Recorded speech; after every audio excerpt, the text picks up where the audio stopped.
Dr. Watson, would you kindly close the door behind you so that we can limit the price of your carelessness to merely hours of work rather than days? My apologies, Mr. Holmes. I found myself rather taken aback.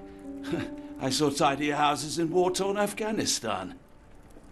Are those my surgical needles? I ran out of tacks and the matter required immediate attention. Was that my supper? Plainly not, for I was the one who ate it. I set it aside for this evening. And for that I am grateful. Is that my bed? Watson, since you've proven yourself a master of observation, might I ask you to apply your skills to a more pertinent question? Namely, the whereabouts of today's newspapers. They are the key to everything. The newsboy is usually reliable. Medically speaking, I often find that the key to everything is good sleep. In a bed. Your papers are here, on the table. Let us see what the postman brought today.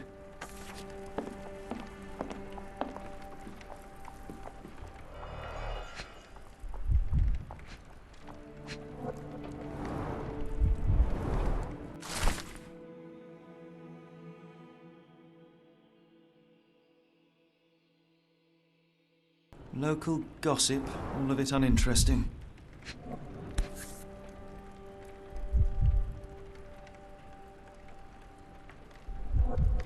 Your order from Barnes' bookshop has arrived, Doctor. Barnes insists on delivering the books to our door, even though we could easily walk to his shop. That's good service. Another letter from Werner. I never reply, but they keep coming.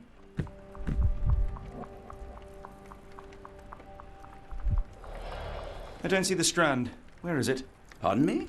I am on the precipice of uncovering a pattern of crime across London spanning many months and involving many men. The missing paper cannot be a coincidence. That's preposterous. My dear fellow, life is infinitely stranger than anything which the mind of man can invent. Well, life used your newspaper to wipe its posterior, so after that unpleasant discovery this morning, I disposed of it. But in lieu of the Strand, perhaps I can deliver you something equally tantalizing. I have just returned from a patient of mine, Captain Stemwick, who... No, that will not do. Grab your coat, Dr. Watson. Let us hope nobody has collected the dustbin.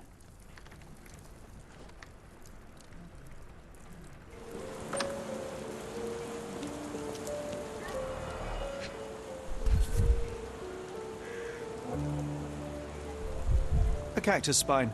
If it gets in your skin, it's awfully tricky to remove, and when laced with poison, the perfect assassination tool.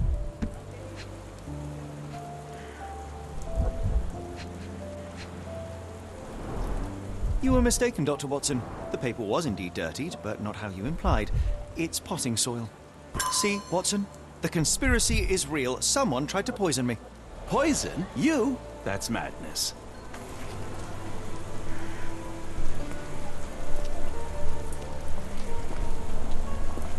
Get the Strand. Get your copy of the Strand here. Sorry, Mr. Holmes. I just sold my last paper. Blast. Then why are you still here? Boss pays by the hour. No sense in returning early. You're a bright child. I presume you see everything that goes on around here? Nothing gets past me, mister. Then tell me, did you notice anyone suspicious at my door this morning? Like the man with your newspaper? Precisely. What do you know? I know the value of a shilling. Dr. Watson? Sure, now I can take the day off.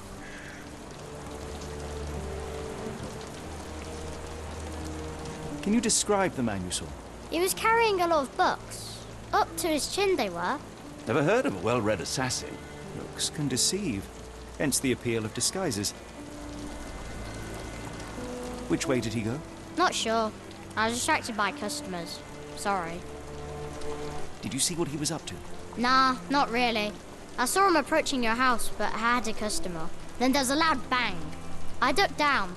Not because I was scared, because I wasn't. I had to protect the merchandise. And all I could see was him kneeling at your door. All right. You earned your shilling. That'll be all. Thanks, Mr. Holmes. Maybe I could be your eyes and ears, if you have more shillings. I'll stand watch, just in case the strange man comes back.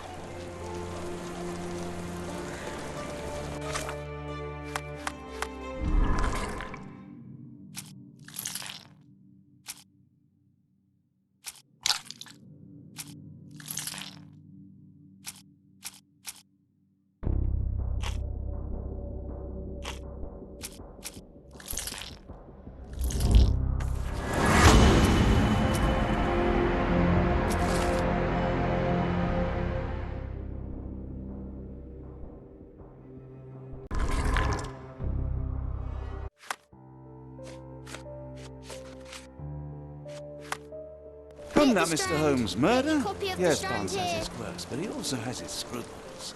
Not every pawn knows it's part of a game.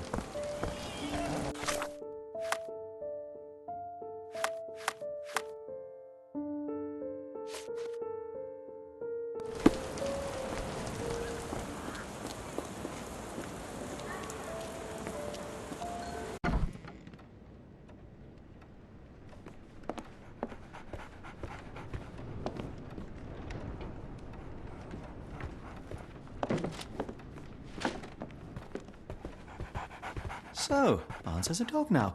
Who's a good boy?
Mr. Barnes, a word.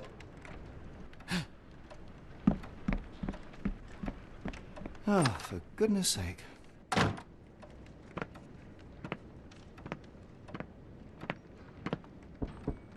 Who goes there? Sherlock Holmes. Now will you please... Mr. Holmes. Golly, I did not see you come in. Would you care to answer some questions for me? Well, I wish I could, but I am deep in the weeds with work. How about we reschedule in a month or two? Come now, Mr. Barnes. It will only take a moment. Really deep in the weeds with important things. Well, help yourself to any book, just take it and pay later. I trust you, Mr. Holmes. Barnes doesn't seem like himself. Why is he acting this way? You're asking the right questions, Doctor. Let's find a way to coax him out. So, Barnes has a dog now. Who's a good boy? The ladder is broken, recently, judging by the freshness of the wood.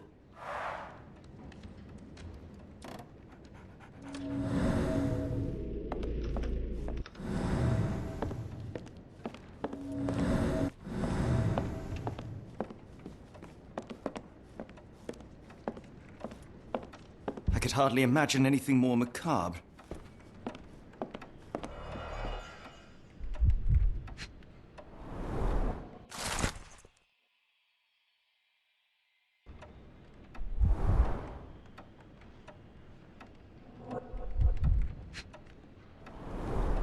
Basics of cryptoanalysis, cryptography in Egypt.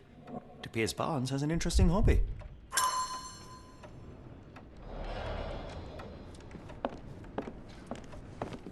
Barnes has always been a little odd, but this is uncharacteristic even for him.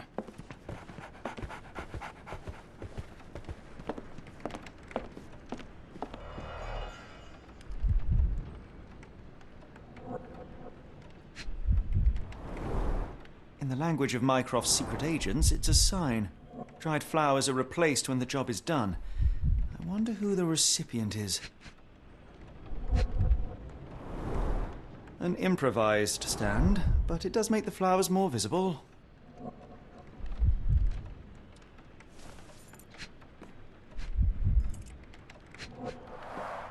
The finest view London has to offer.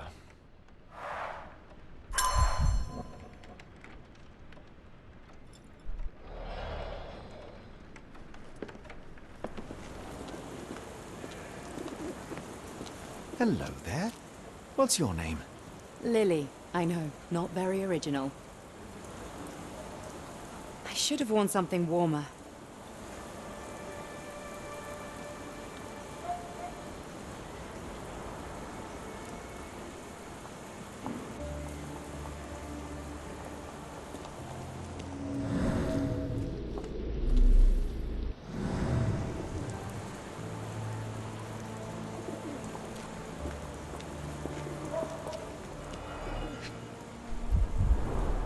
Encouraging people to stop and smell the roses? Our national emblem. God save the Queen. It must take patience and care to produce a bloom so beautiful. I imagine so. I merely sell them. The pot is damaged. The blow was severe, but softened by something.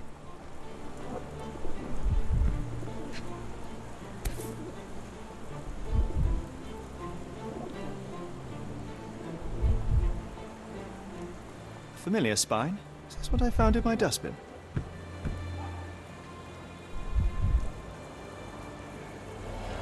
Anything tickle your fancy, Mr. Holmes?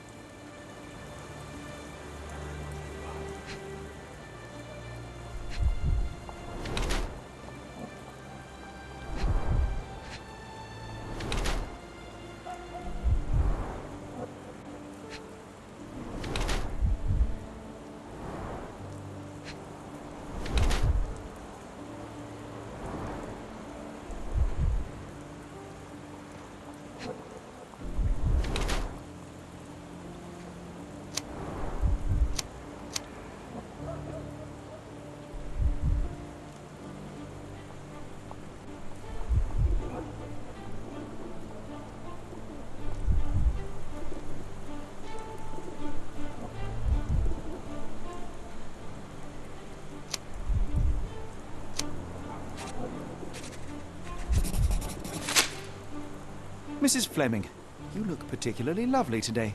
Is there a reason? Does a woman need a reason to look or feel beautiful? No, but your distant look suggests you seek one man's gaze in particular. Who told you that? Nobody. Merely a keen eye and some simple deduction. Well, I'll kindly ask you to keep your keen eye to yourself, Mr. Holmes.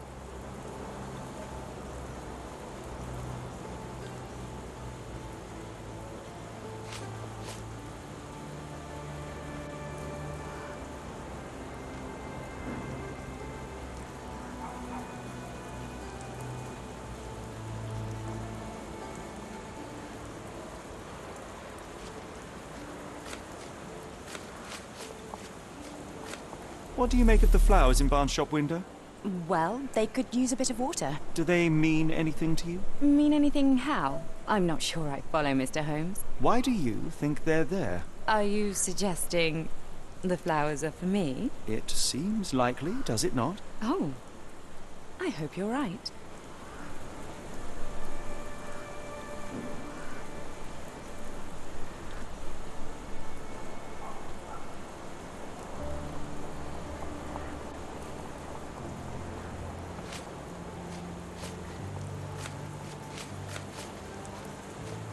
One of these things is not like the other. Come again? The cactus. Those fearsome spines can prove a devil to remove, and the sap is often toxic. And a rose thorn can give you tetanus, but we still grow them.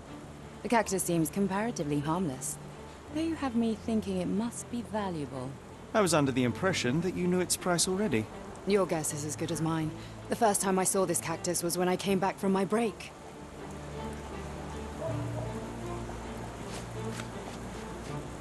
Are you familiar with Mr. Barnes? Yes. No, not really.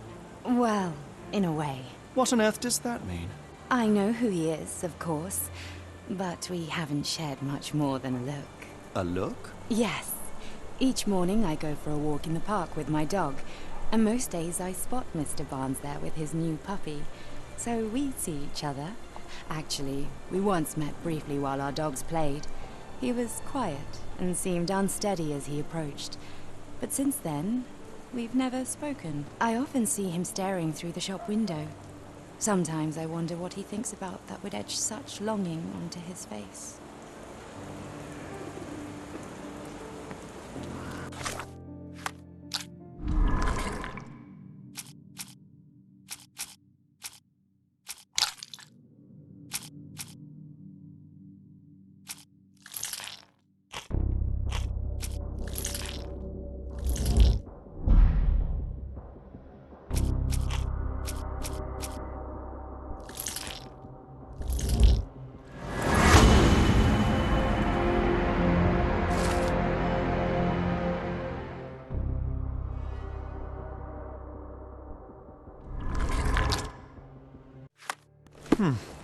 I think perhaps I have been chasing shadows. Do not despair, Mr. Holmes. Even the best of us make mistakes. We better tell Mr. Barnes what we've learned. Mr. Barnes, I know what you did, and I know why you did it. I'm sorry, Mr. Holmes. I can't hear you very well from behind the door.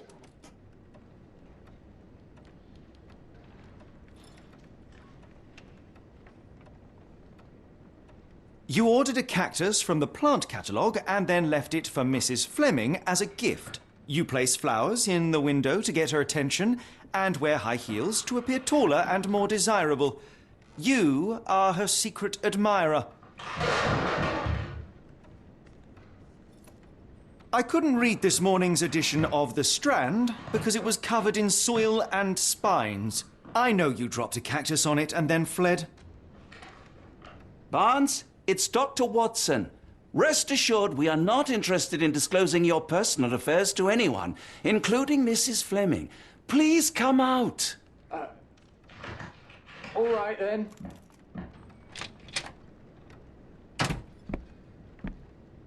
So, you know what happened then? I was on my way back from the post office, having picked up the cactus and some books. It was quite an awkward package, heavy too, and when I got to your door, I dropped the cactus and your paper. Forgive me. I needed that paper to prove a theory and prevent a crime. Your actions were rather disruptive. Your clumsiness carrying the post is matched only by the clumsiness of your romantic gesture. Oh, it's true. I am useless with this sort of thing. I'm not even sure if Mrs. Fleming noticed. As in most things in life, truth is the answer. Cease with the abstruse signals and anonymous gifts, and simply talk to the woman. What is the worst that can happen? She rejects you, and you are freed from this endless purgatory. That... Yes, you are correct, of course. I do have a slight tendency to overthink things. Thank you. So at last, we return to the matter of the paper. I'm investigating a string of burglaries. Did you perhaps read of any before the edition was spoiled? I don't recall, but you're welcome to read our copy for yourself. You had an issue of The Strand here all along? Well, naturally. I am a bookseller. I have a subscription to every magazine and newspaper in London. So you ought to be familiar with the concept of burying the lead. Oh no, my apologies, Mr. Holmes. I'll make it up to you however I can. I am an expert on obscure languages and translation and Yes, okay. Just give me the paper. Come, Dr. Watson. Let us put this matter behind us. Farewell, Mr. Barnes. I hope to hear good news about you and Mrs. Fleming. Well, that was an utter waste of time. An assassination did seem rather unlikely. There was supposed to be another burglary. I was certain of it. Something you wish to say, Doctor? No. Well, only that you have a remarkable faculty for deduction and pattern recognition. And that perhaps, if ill-applied... I see things that are not there. Yes. It is London. There will always be burglaries. Doesn't have to mean anything. So it seems. Forgive me. Without something to occupy my mind, I turn into an entirely different animal. Which brings us back to my news from earlier. I think I have a case for you, a real one. Truly? Indeed. Though perhaps not as thrilling as your stories from Cordona. A patient of mine, Captain Stenwick, told me that his servant disappeared. I said I knew just the man to help. What do you say? Oh, Watson. Yes, I know it's not the most tantalizing mystery, nor the story to launch my writing career. But it's brilliant. Let's go. Oh, good. Well, his house is nearby. Come. Is this lousy attitude of yours because of my altercation with Inspector Lockhart? Did he put you up to this? Sir, the inspector has nothing to do with it. I'm telling you the same thing I tell anyone seeking a missing person. Good day, gentlemen. Forgive the intrusion. Captain Stenwick, this is my colleague Sherlock Holmes, the consulting detective I told you about. At last, a professional. This useless officer refuses to do anything about Kimmy here, my missing servant. What was your name again? I shall be certain to inform your superiors. Sergeant Ruffles. and it's my superiors who made this decision, sir.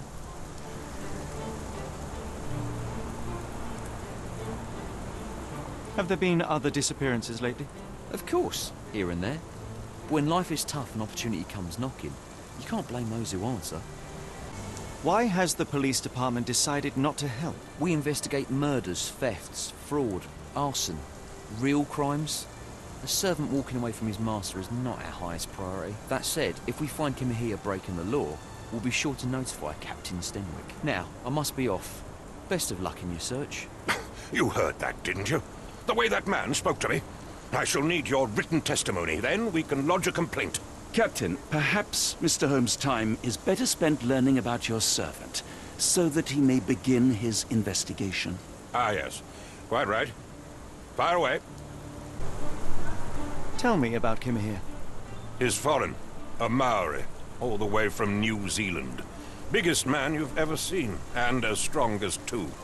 Dark hair and fearsome tattoos. He doesn't speak a whit of English. Never bothered to learn. But I made do with pointing. I invested a lot of money in him, so he must be found. When did you last see your servant? Kimmy here normally brings me the morning papers, but yesterday I had to get them myself. He must have escaped the night before yesterday. May I see your servant's bedroom? His shack is in the garden. You can't miss it. Did you search the room? Of course, but only to check he wasn't lying dead inside. Everything seemed normal at a glance. I take it this is the first time Kimahia has vanished? Undoubtedly. The man seemed terrified of the city. I think it was all the noise. He never left this estate. Should he cause any damage, I will bear the responsibility, for it was I who rescued him from savagery and brought him here to England in the first place. Is there any reason Kimahia may have left? I should think not. He had all he could have wanted.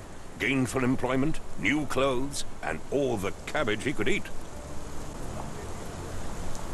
Did Kimahia make off with anything of value? Heavens, no. I would have mentioned it to Sergeant Ruffles.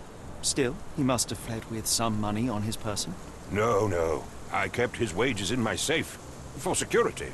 All right, Captain. I think I have enough to get started. We shall first take a look around the mansion. Go ahead. I'll be here, mentally drafting my complaint.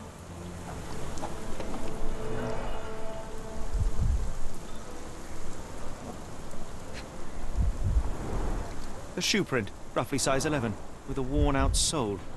These are a workman's boots.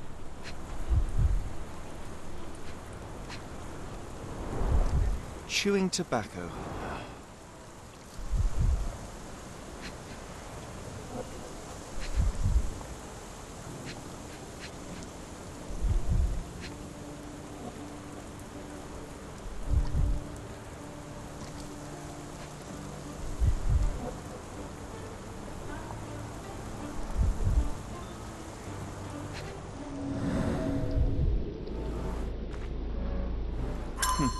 Looks like a knee print. Someone knelt here. The amount of chewing tobacco suggests they were waiting a while. Amazing, Mr. Holmes. To read the ground like an open book. This lock is quite unusual. It appears that the key should be bent to the right.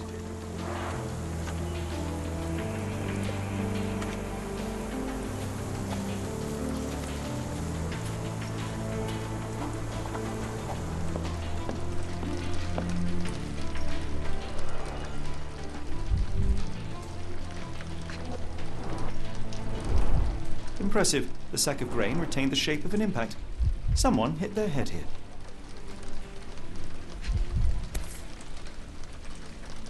A small navy spyglass.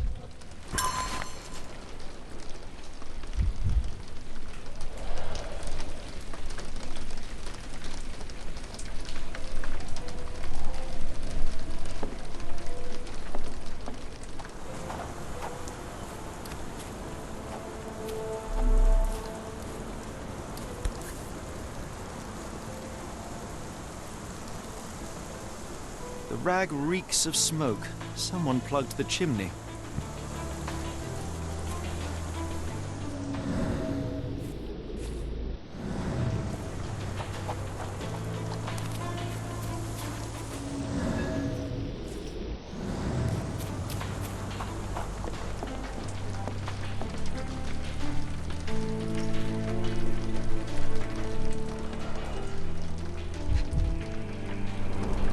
A scrap of Hessian.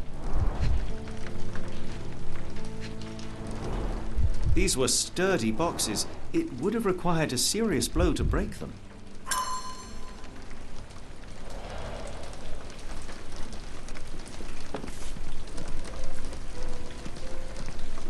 A Maori nose flute. Ngurus, they're called. Clothes made of Hessian.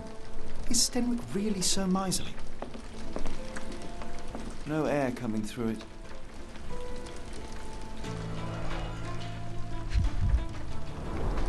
Button chops. The remains of a meal. The ashes are long since cold.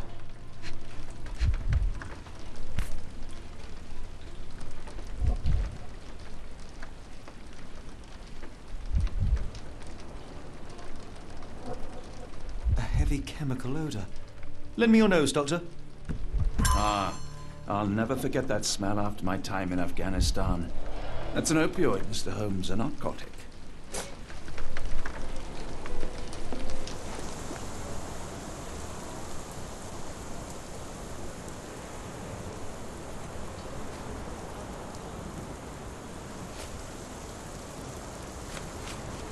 Is this spyglass familiar?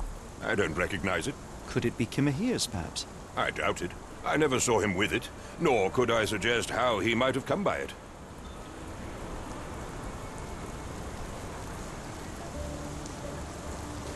I came across a pile of Hessian clothes in the shack. Are they Kimahir's? Yes. I had to give him something to clothe himself. He seemed unfazed by his bare skin, but I found it distracting. Where on earth are you going with this? The door to your garden has an interesting lock. Yes, I have uncommon locks on every door of my mansion. It makes them harder to pick. Kimmy here and I both had a set of keys. I'll need to borrow them. No, you'll need to do what I tell you to do. Examine the garden.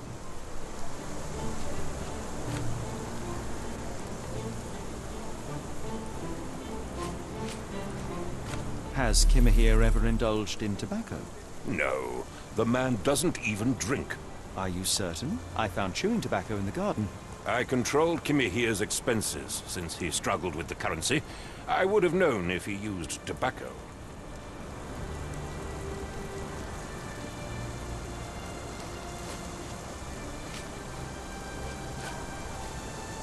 Do you happen to know Kimahir's shoe size?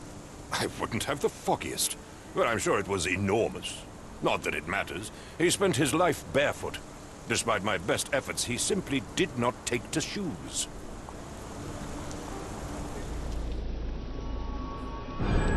Surveilling from afar, the intruder waited for a window of opportunity. When Kimahir went to sleep, the man crept up to the shack and slipped narcotics down the chimney pipe, then blocked it with a cloth. Kimahir inhaled the sedative and fell into a deep sleep. The intruder tried to move him, but the man was heavier than expected. The intruder fell on the sack and dropped his spyglass. In order to transport the servant, he had to use the cart. The final challenge was opening the garden door. Luckily for our intruder, Kimahir had the key in his shack. Remarkable. It makes total sense. You'd best have found something by now, gentlemen.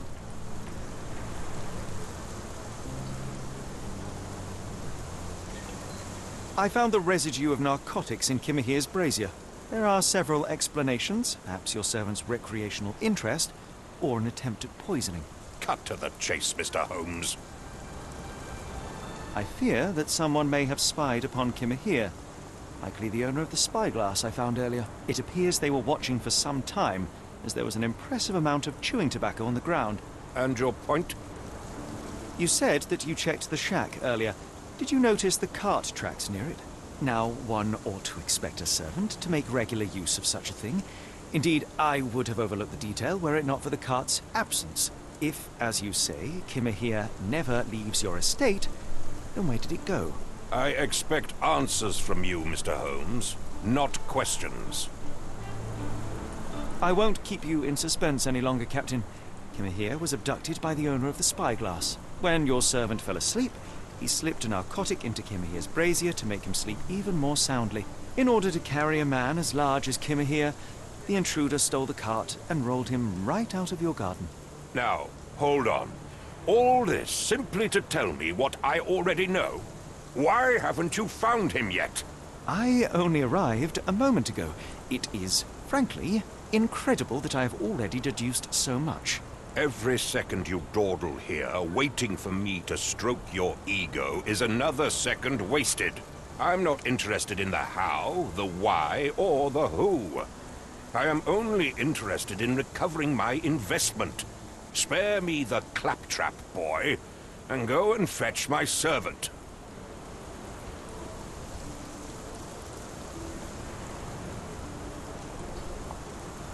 Truly, there is no better evidence of a man's nature than the way he treats those who help him.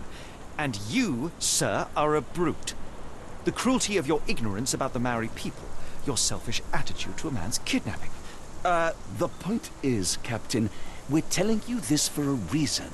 The intruder fled through the garden door, and we need a key to follow his trail. Well, then you should have led with that. Here you go. I hope you'll return soon with good news. And in the meantime, please teach your companion the art of brevity.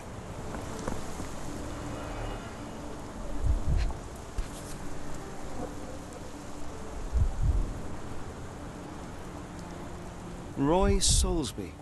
Could that be the name of our man?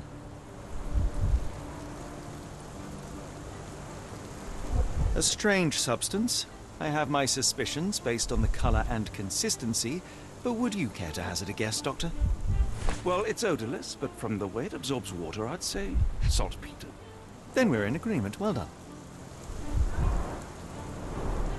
Sturdy rope, professionally tied in a Portuguese bowline. This knot is often used by sailors to create a bosun's chair.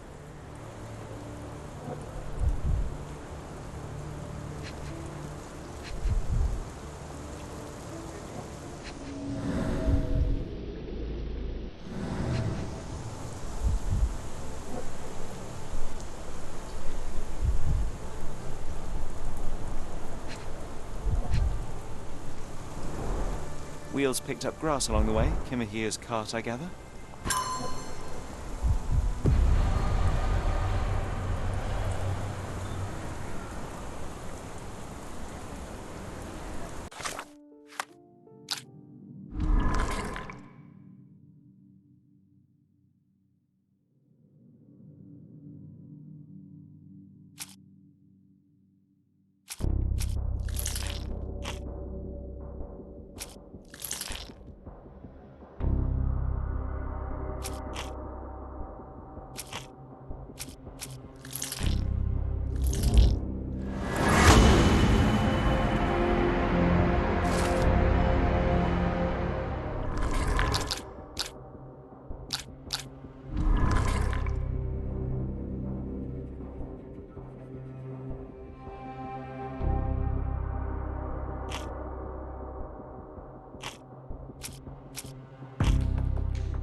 The strand proved not so useless after all. The saltpeter accident. Doctor, do you recall? The Port of London, of course. The footwear, the spyglass. Indeed. We shall need to take a cab there.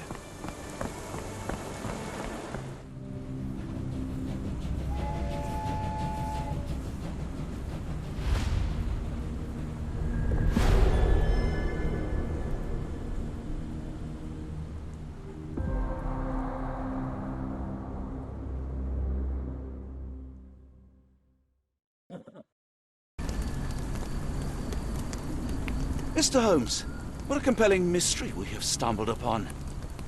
Perhaps I have the premise of my next novel. One kidnapping does not a story make. Stop! A black cat crossed before us. It's a bad omen. I do not take you for the superstitious type, Doctor. Such things are mere fantasies, tricks of a feeble mind. One imagines a physician would keep a surer footing in reality. Perhaps. Before the war, my time abroad was difficult. Once, I came across an Afghan, bleeding, who I could not save. He pressed a rosary into my hand. A gift, he said, so as to gain God's favor. After that... Dr. Watson? Yes, well, I shan't get into details, but sometime later I found myself lost in the desert. Dehydration set in, and things grew ever more dire. The man's words came to me. I said a prayer and placed the rosary on a rock. A gift to gain God's favor. And you were rescued? Yes. A detachment of British soldiers found me. To whom I'm grateful. Without their diligence, you would not be standing here and I would not have this case. I'm sure you have another explanation prepared, Mr. Holmes, but I think I shall cling to the occasional superstition all the same. To each his own, Dr. Watson. So long as it does not interfere with my methods. To it. We must press on, cat or no cat. The question remains, why abduct Kimahir?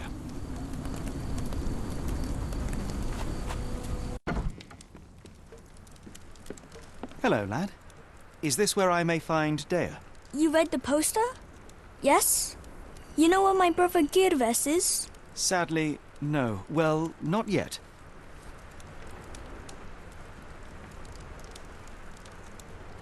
I want to speak to Dea. Is she around? Amma, my mother. She got sick after the fire. Big red smoke. She couldn't breathe, so I took her to the doctor. Now I am in charge. Where did you last see Girves? He worked at a, warehouse. This man, Roy Solby, gave him the job. He paid him a necklace. How would you describe this Soulsby? He was big and strong. He had a big scary eye. Scary, you say? Yes, like it was made of metal. Do you still have the necklace that Soulsby gave to Girves? Girves left it near the, shrine. I tried to sell it to buy Amma medicine, but no one wanted to buy. Don't go anywhere.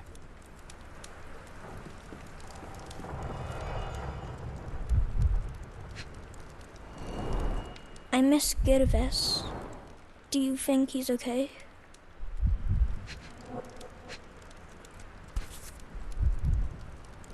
This cheap pendant looks like silver, but it's only made of tin. No surprise the boy couldn't sell it.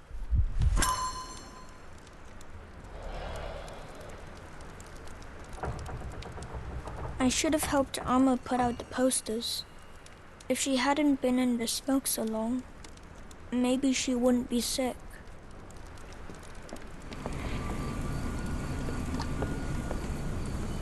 Not in the mood, mate. Shoo! Pardon me, sir. I am looking for Roy... Oh, not again.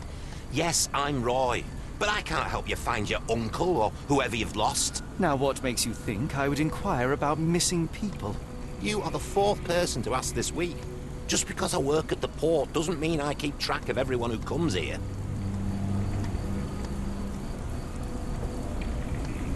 You say we are not the first to ask you about a disappearance. Do you recall anything about those who came inquiring? I only remember the foreign woman. I didn't catch her name, but those are her posters hanging up everywhere. She has badgered me twice now, and I still don't know nothing. And this woman can be found? No clue. She was talking gibberish. May I ask what you're doing here? This is where the ship sank the other day. I'm trying to work out how we'll remove it. Now, where was I?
Have you seen this before?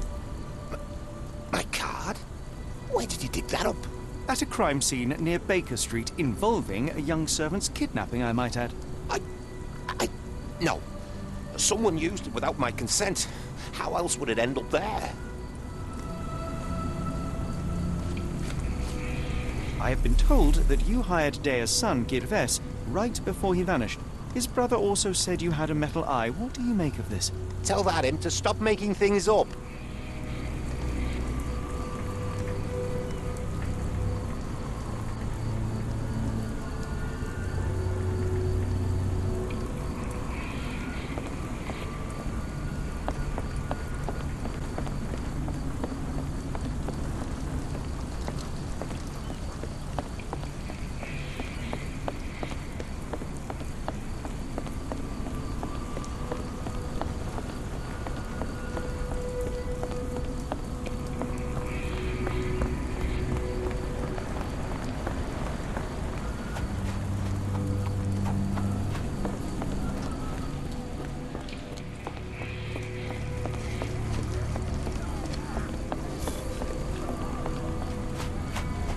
Coffee won't go away, and the doctor's too pricey.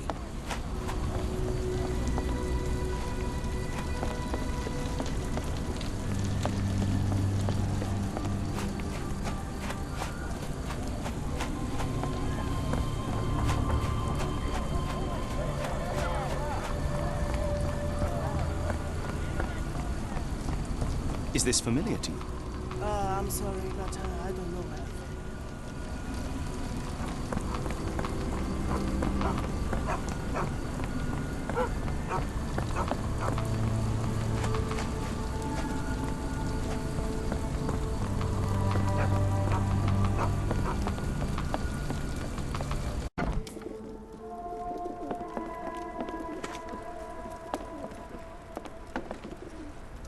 Greetings, miss.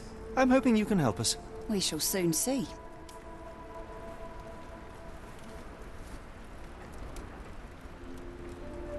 Have you ever heard of a man with a metallic eye? I've seen him even. Dirty Summers is the name. A nasty lout, with a silver ball in place of a missing eye. I shudder to ask, but where does one find a Dirty Summers? He likely signed on with a ship. I am not one to spy on others, let alone him. I see. My advice, keep away from him. I heard tell of a recent explosion in the port. What do you know of it? Ah, yes. Something exploded in a ship's cargo hold. Caused a terrible blaze. The sky was red with smoke till morning. Where precisely did it occur? The ship sank near the third pier, next to the dockyard.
Are you familiar with a Roy Soulsby?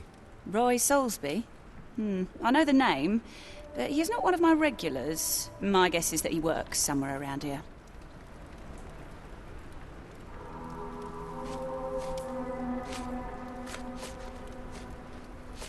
What do you know about this poster? A foreign woman asked to put it up. She's plastered them all over the port. Any clues as to her whereabouts? None. It was hard to understand what she was saying. Your clothes are already tight and soon they won't fit at all. How far along are you? I thought I'd hidden it better. How did you know? Are you a doctor? In a manner of speaking. He's not. He merely has the ego of one. I apologize, miss. Mr. Holmes is fond of his observations, but I am the doctor here, not him. Do you need any help? I'm fine, thank you. I would rather not discuss my condition, nor let word of it spread.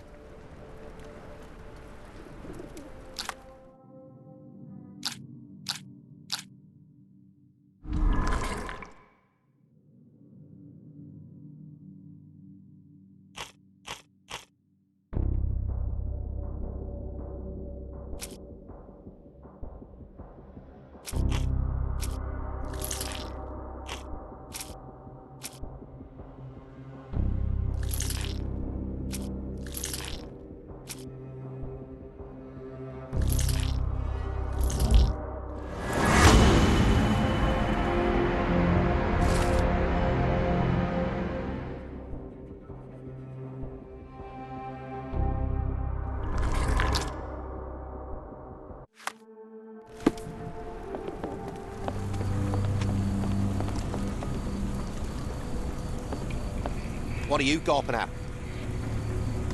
Mr. Soulsby, you know more than you're letting on. What makes you say that?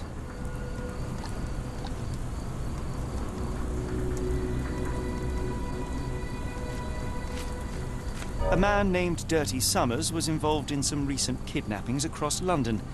He used your name as a cover for his deeds. What? Really? That doesn't mean I'm involved, though.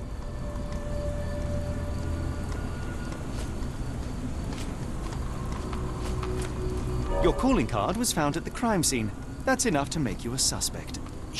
You cannot be serious.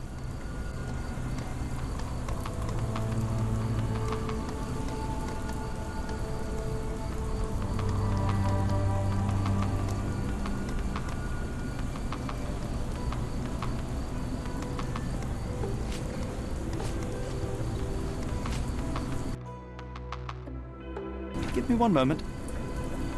Mr. Soulsby, you know more than you're letting on. What makes you say that? A man named Dirty Summers was involved in some recent kidnappings across London. He used your name as a cover for his deeds. What? Really? That doesn't mean I'm involved, though. Boulder Dash. Sorry, you lost me there. Mr. Soulsby, you know more than you're letting on. What makes you say that?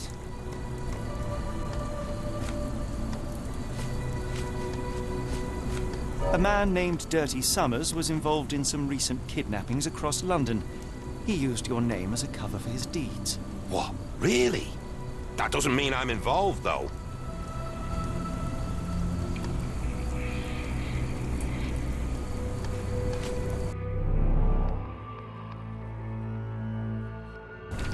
Your calling card was found at the crime scene.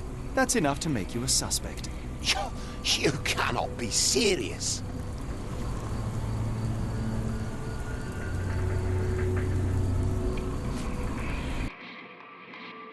It's true. And that's before mentioning your gold watch. It's brand new and awfully expensive for a customs officer. Clearly you have found yourself another source of income. I'm sure Scotland Yard will be delighted to investigate further. All right, stop. Look, it's not as it seems. I did not partake in the kidnappings. I'm all ears, Mr. Soulsby. Yes, I know Summers. He paid me to turn a blind eye to his business in the warehouse area. Just that. On my word. You did not tell me which warehouse he used? I do not recall. But I used red paint to mark unsupervised warehouses. Ought to be one of them. What else can you say of Summers?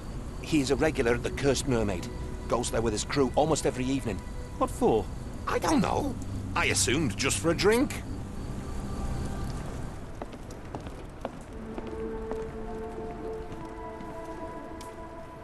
Why do I have the feeling that you know more about Dirty Summers than you're letting on? I have nothing more to add, sir.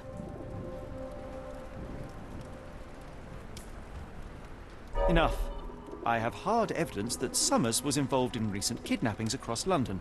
I'm not surprised. So what?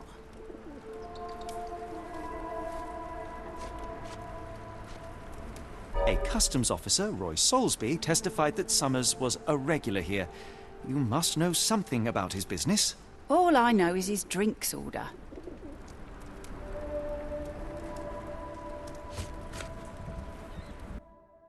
If the lives of the missing do not concern you, then I would urge you to think about your unborn child. Are you threatening me?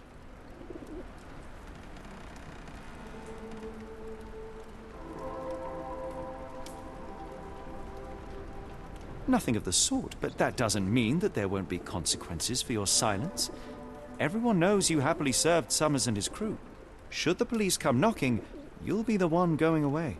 And none of us wish to see you raise a child behind bars. Now, spare yourself the trouble and tell me all you know. Okay. Summers hired my private room. I think he used it to recruit people, but I haven't seen him in a few days. He paid me cash, so I paid him no attention. Nor did I touch anything inside. Here's the key, go and do what you will. Just leave me out of it.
Really, Holmes, this ought to be beneath you.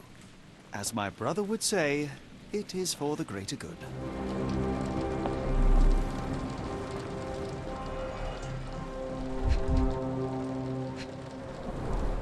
Well oiled and well maintained.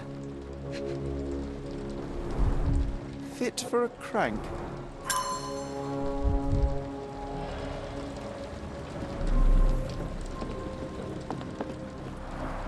It's stuck.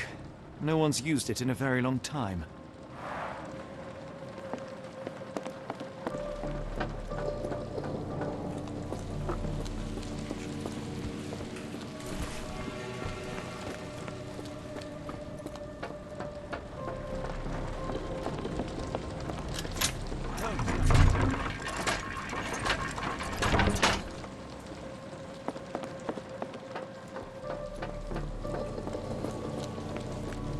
A hidden passage. How can I help? I could try and flag someone down. Wait here, Watson, and keep an eye on the doors. I'll scout the premises. Will do. Be careful down there.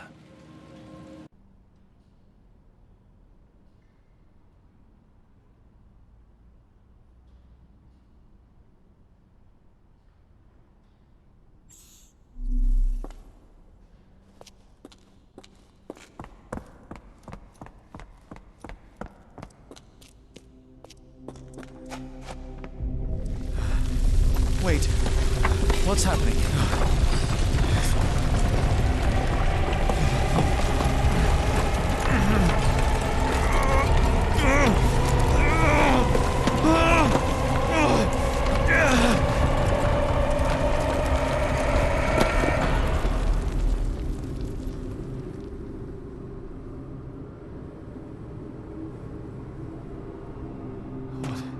What is this place? Where am I?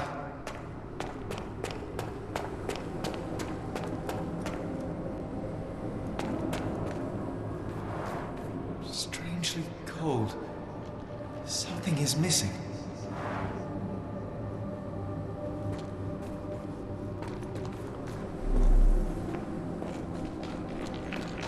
This cannot have been under the port of London all along. Is it an illusion?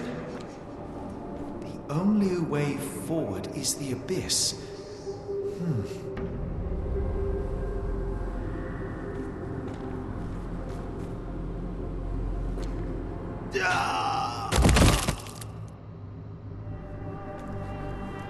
Phew, I didn't die.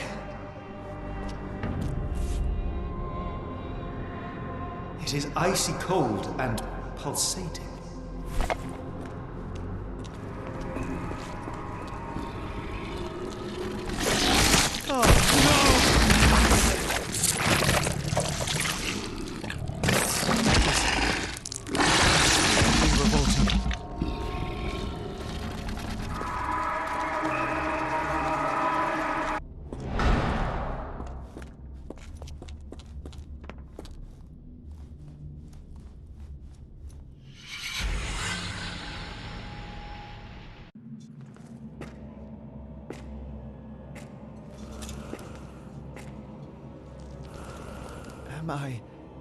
Did I get out?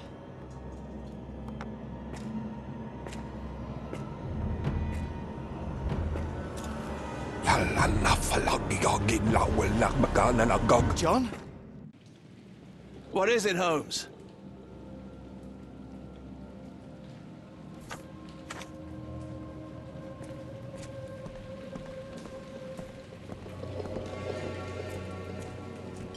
Watson? Holmes, where are you?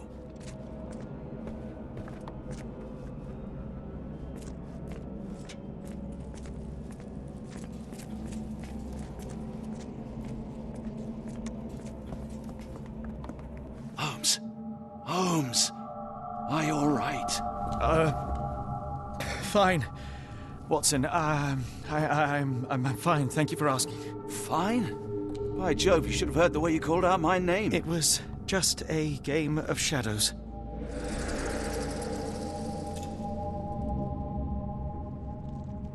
I'm glad. This place gives me the chills. What are we dealing with? Something that's finally interesting.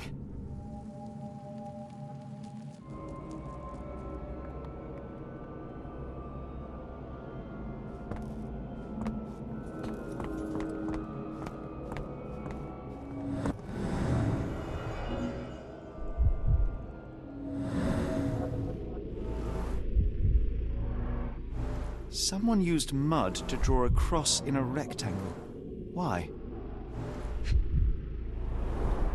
These clothes were crudely cut off someone. An American, judging by the style. Fine rope work, cut by a finer blade.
brought to this place.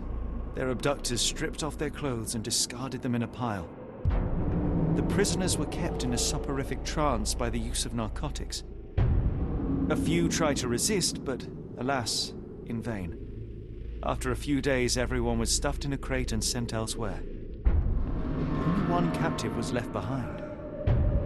He was strangled to death on this altar.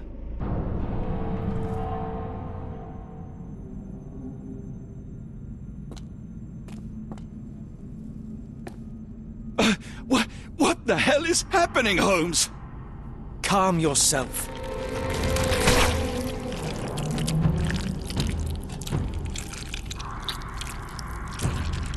Cannot be.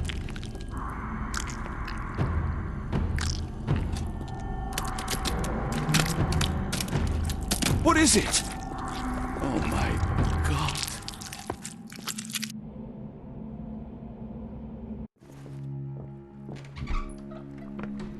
Please tell me we found all we needed to, Holmes.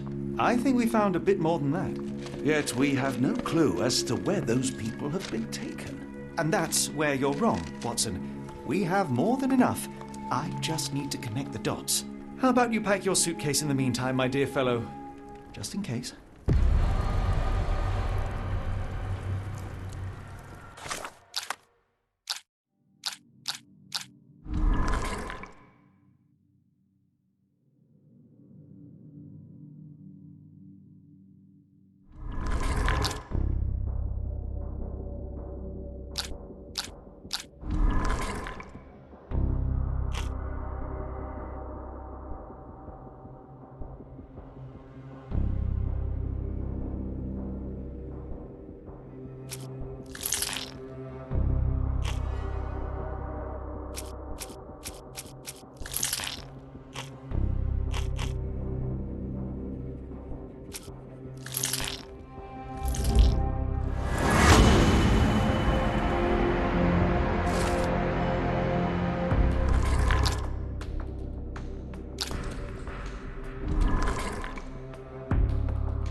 Dr. Watson, how does a trip to Switzerland sound to you?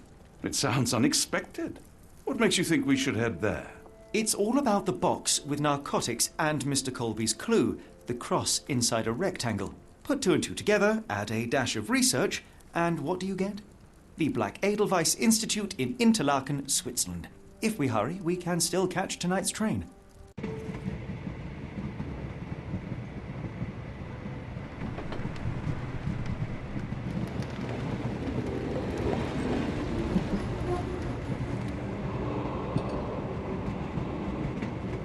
As grateful as I have been for your company, Dr. Watson, I'm afraid you shall have to investigate Edelweiss alone. Hello? Mr. Holmes, I fear you overestimate my abilities. Nonsense. You are a military man, a bastion of British courage. I'm no such thing. As a doctor, I avoided most combat, save for one dreadful day. My troop was ambushed in a village with innocents caught in the crossfire. Too many to help. The man with the rosary. He was one of them? A translator, yes. We were trapped. 6 soldiers and myself. I thought it was the end. But Lieutenant Paget refused to go quietly. The men prepared for a final stand.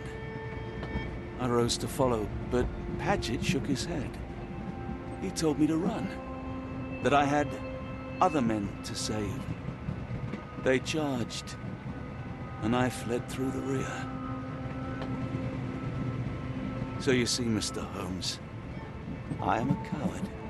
The logic seems inescapable. Yes. You, a surgeon by trade, would have been perfectly useless in that conflict. What?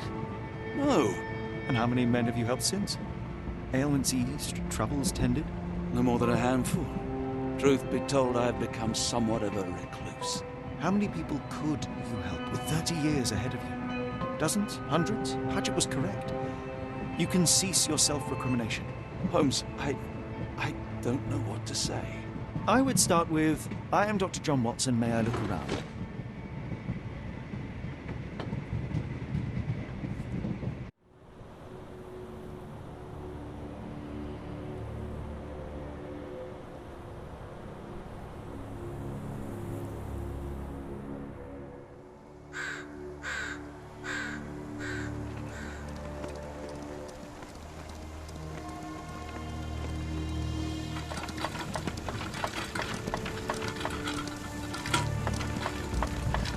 The Edelweiss staff will doubtless be eager to show off their facilities to a fellow physician. I have already taken the liberty of sending a letter on your behalf to request a visit. And what of you? I shall be pursuing other avenues.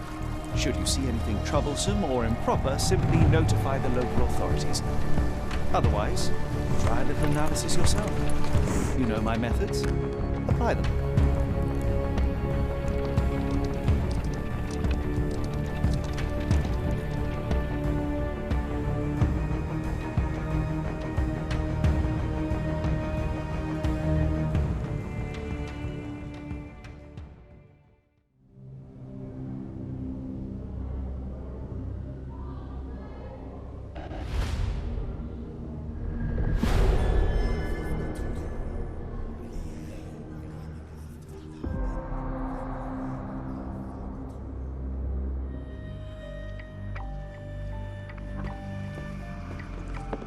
Salutations, madam. I am Dr. John Watson. I was wondering if you've got word of my visit. Yeah, Dr. Watson. We received your letter on the matter. Would it be to see Professor Gygax? At their earliest convenience, yes. I shall try not to take up too much of their valuable time. Wait here, bitte. Mr. and Mrs. Bronson, your girl has made remarkable progress. See?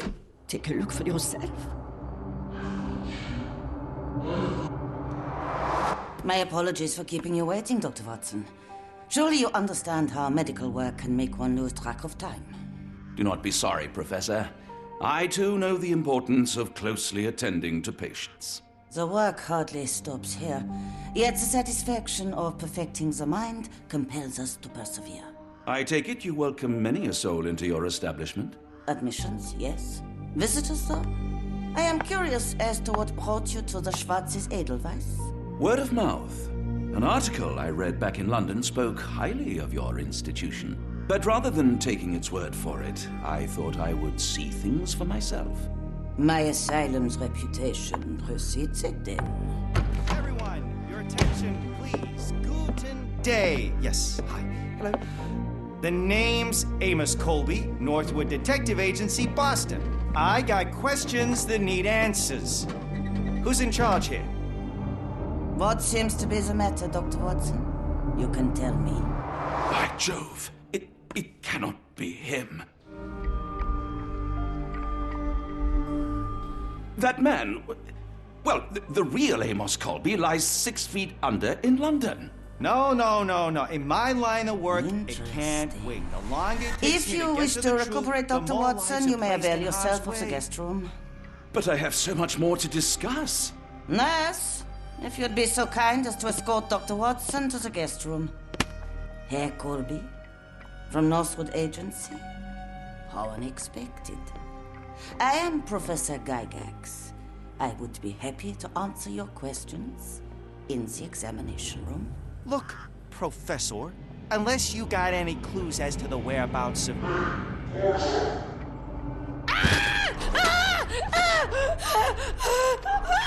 There is no need to be alarmed. No one gets neglected in life.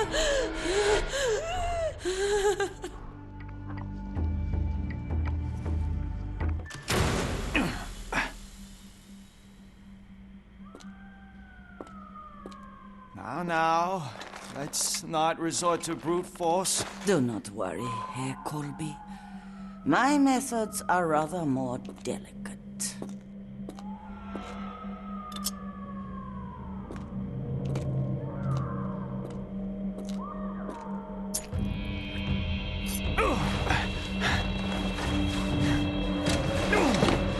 Search him thoroughly. Then take him to the holding chamber.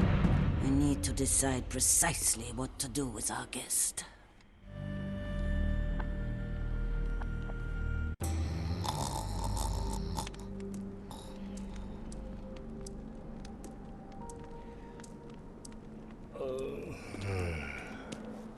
The unmistakable scent of alcoholism.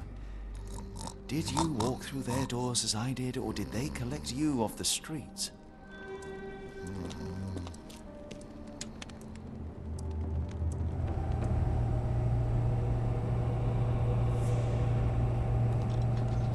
I'm sure I heard something.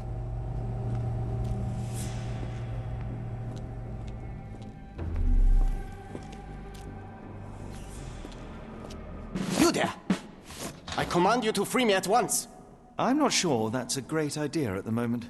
How dare you deny me? I must have my revenge against the lickspittles upstairs. Fortunately for you, I'm here to stop the very same people. You are? Indeed. But first, I must discover all I can about this institution. Tell me, have you witnessed the arrival of any foreign patients? Tell me? The gall, the impertinence to bark such orders. Please, we don't have time for this. Do you know with whom you speak? I am the great Napoleon.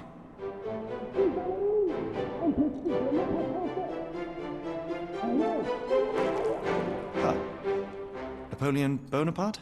The one and only. Emperor of the French, First Consul of the Republic, leader of La Grande Armée. Once I am free and have exacted my revenge against the guards who ridicule me, I shall rest happy in the arms of my beloved Josephine. Right. Well, I will leave you to your scheming, Emperor.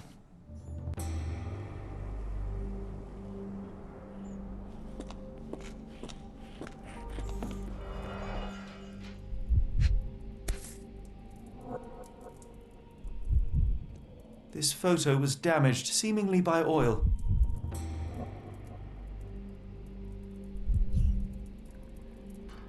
I can make out the names listed here.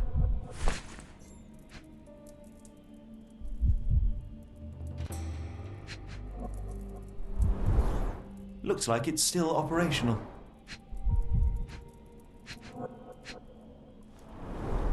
Cooking grease. Is this the kitchen dumbwaiter?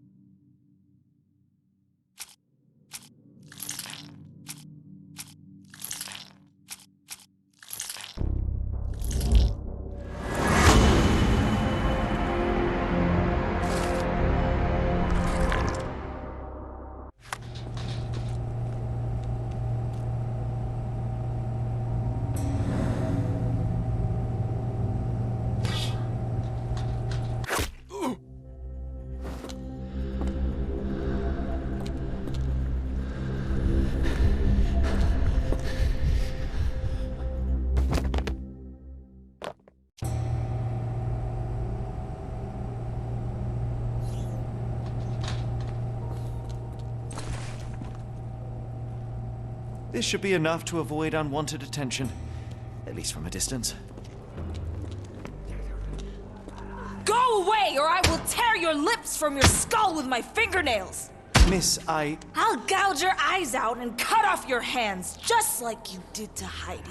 I am quite certain you would, but I'm afraid you have me mistaken for someone else. So, I take it your name is Gerda? Who is Heidi? You talk strange. You're going to Hell's Door, aren't you? To where those other funny talkers finally shut up? Hell's Door? To what do you refer? Only Heidi had answers. Go away, pig! I merely... I said go, or you will spend your last moments on Earth screaming. This door won't stop me.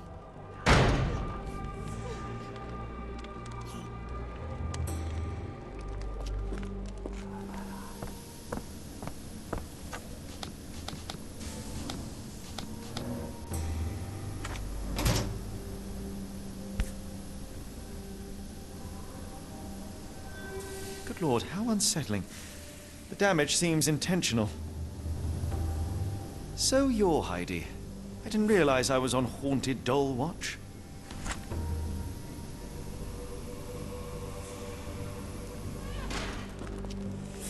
I will make them pay for what they did to Heidi. I believe I have found your friend. Heidi! Oh, poor girl. What did they do to you? Shh. It's all right now. Everything will be all right. Please, Gerda, now I have found Heidi, I need some help from you in return. Shh, Heidi. We should thank the man, don't you think? How did you end up in Block B? The nurses say I'm prone to violent outbursts, but they're wrong. I just do what Heidi tells me. Have you ever met Professor Becker? I remember him. He was in charge here before that witch Gygax. But I haven't heard his voice for a long time. Too bad. He was nice. Tell me all you know about those funny-talking people. We'd hear their screams. The guards would take them down the corridor behind you and they'd disappear. And the screams would stop. Professor Gygax seems to rule this facility with an iron fist. Do you know anything about her? She's sick. She did nasty things to us. Separated me and Heidi just for fun. Before she got here, this place was all right.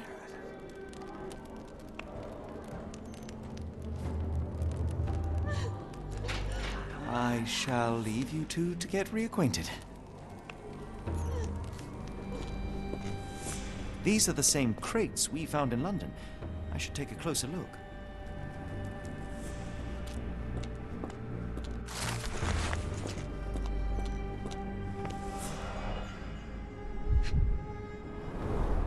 I doubt that one could survive such a journey with this little water.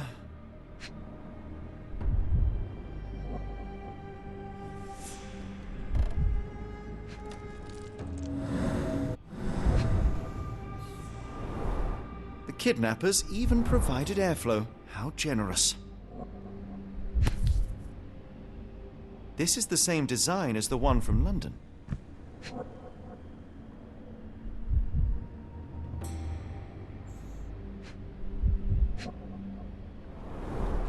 Dirt and sweat.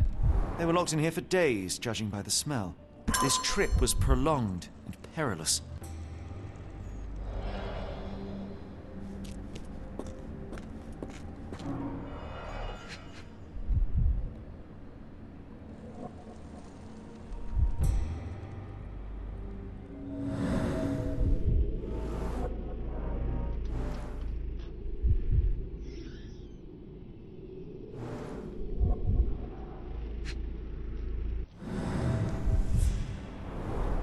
Substantial blood loss. One poor soul found another way out.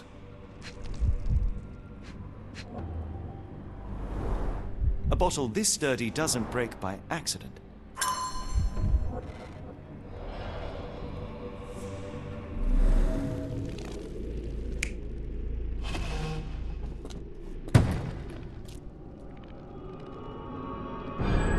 Carriages were backed through these doors, and they began to unload their cargo in secret.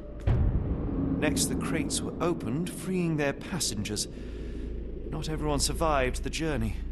The dirty, exhausted, and dehydrated prisoners were then herded into cells. But all the cells are now empty, and I have not located a morgue. Time to find Hell's Door.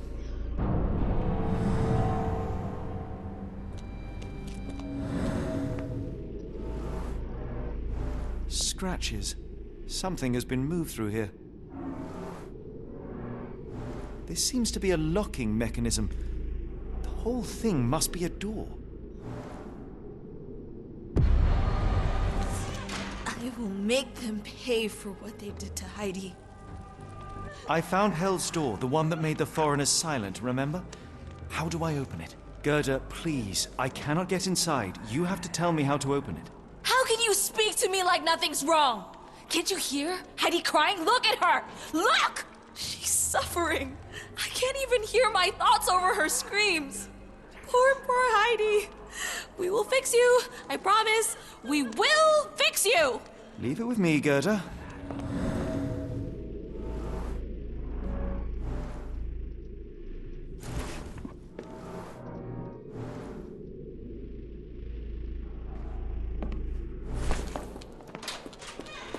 Will this help fix your friend? Give it to me. How is she feeling? Everything will be all right, Heidi. Everything. Gerda, I have a couple of questions. Yes, Shut your dirty little mouth, Gerda. You've said enough already. She won't speak no more. Now it's only Heidi. You helped me, and I didn't cut out your eyes. So we're even. Now go! Heidi, there are things I need some clarity on. Ask if you dare, but if I get bored, there will be consequences. I found Hell's Door, but it's locked. Is there a way to get in? Hell's Door? Never heard of it.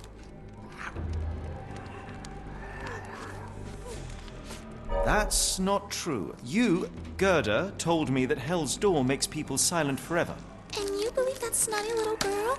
I'll personally ensure that she never dares to speak again!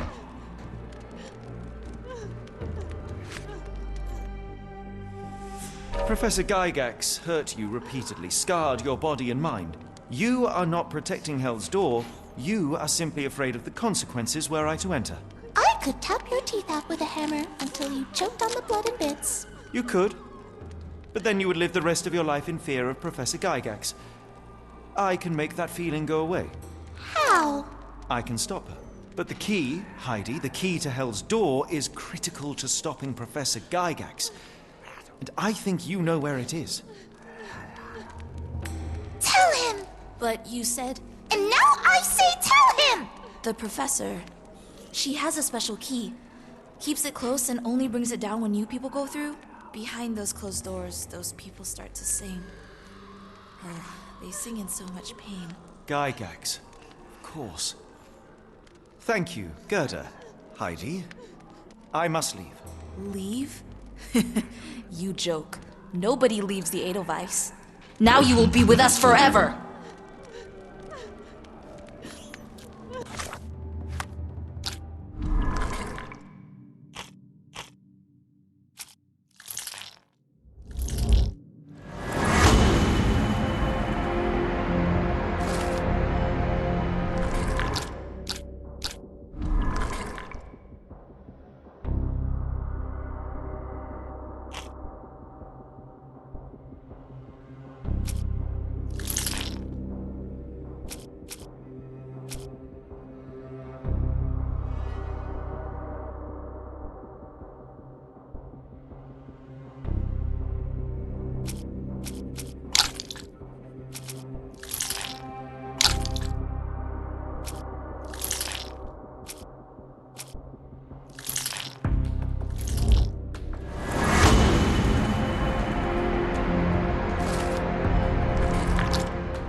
At last! You came to your senses. My humble apologies, Emperor. Spare me your groveling, Englishman. Of course. You are right as ever, for you see, time is of the essence. The royalists have risen again, and your darling Josephine needs you. Paris needs you. Mon amour. But the guards upstairs in reception stand in your way. Ha! They will pose no problem for the likes of me. Merci, Englishman. When I return to Les Tuileries, I shall make you a general. Oh, you are too kind, Emperor. Now go. Your freedom awaits. I am coming, Josephine. Josephine, le voilà. Catch him!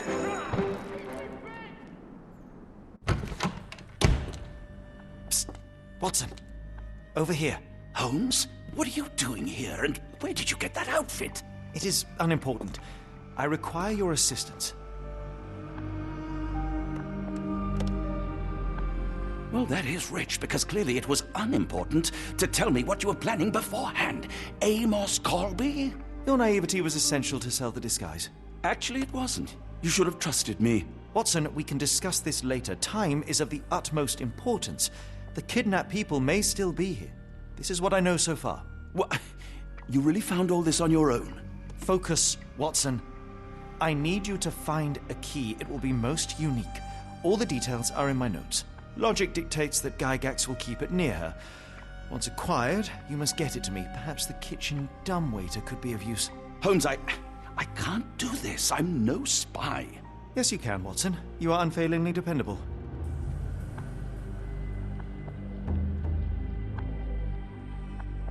Dr. Watson, visitors are not permitted back here. I'm terribly sorry, Mr. Kuntz. After the war, my nerves, I fled all that commotion. It is nothing. A patient attempted to escape. He will not get far. Now, if you would like to follow me.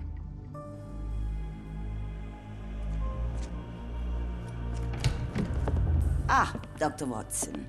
Just the man I wanted to see. Professor, I'm surprised you're not trying to catch that escapee. Please, my time is far too valuable. I hope Nurse Kuntz has been taking good care of you. He has certainly kept me out of trouble. Professor, it is time for your appointment with your next patient, Mr. Wolf. Herr Wolf can wait until tomorrow. I wish to speak with Dr. Watson. As you wish. You still see patients yourself, even as the director of this entire facility? Only the important ones. And yet I rarely get to pick the brain of a man like yourself. I think it is time we got to know each other, no? I'm afraid there's not much to know. I'm just an average chap living a rather prosaic life these days. Dr. Watson, those of us who pursue knowledge are anything but average. Now, who are you? I'm a physician in search of a stimulating career. I have patients, yes, but admittedly, I'm more interested in the cutting edge of medical research. So when I read about the Black Edelweiss and your work on the healing of minds, I simply had to learn more. I suppose my Edelweiss was always destined to attract other curious minds. But before we continue, I want you to understand one thing. A broken mind can never be truly healed. Ah, I see. So, what exactly do you do here? It is simple. If you cannot fix a person's nature, you must force them to forget it. Surely there are other methods of treatment. How naive. You remind me of a man I once knew, Professor Becker. But we do not speak of him anymore. A colleague? The former director here. One day he realized that Edelweiss had outgrown him and had to leave his house.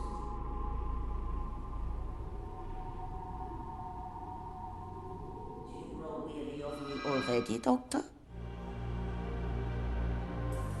How rude of me. I was absorbing your wise words, Professor, and must have got distracted. Was my conversation boring you? No, not at all. I merely... No, I understand full well. You're not seeking conversation. What do you mean? It is obvious. Your mind craves truth, but not in this form. You must witness a practical demonstration if you are to learn. I'm certainly intrigued. Would that be possible? Of course. I propose a journey between the jury of the human brain. You will not leave without being truly enlightened. Kuntz, take Dr. Watson back to the courtyard. Then tell the nurses to prepare the operation room and the girl with the doll. Yes, Professor. Our preparations will take a little time. I will come for you soon, Doctor.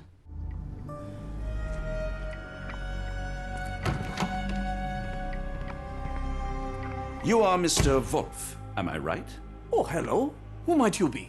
My name is Dr. John Watson. I wanted to talk with you, if you didn't mind. Ah, doctor. I don't suppose you could help. I seem to have forgotten where I am. We're in the Black Edelweiss, Mr. Wolf. It's an asylum in Switzerland, and you are one of its most important patients. But why am I here? That's what I was about to ask you. I can't remember. Sorry, I can't remember anything. It's all right. You don't need to push. Try to relax. Let the thoughts come and go. Now, what comes to mind? Mr. Wolf? Oh, hello. Who might you be? We just went over this. I'm sorry, but I don't think we've met. We were just discussing this facility, the Black Edelweiss Asylum, and why you are here.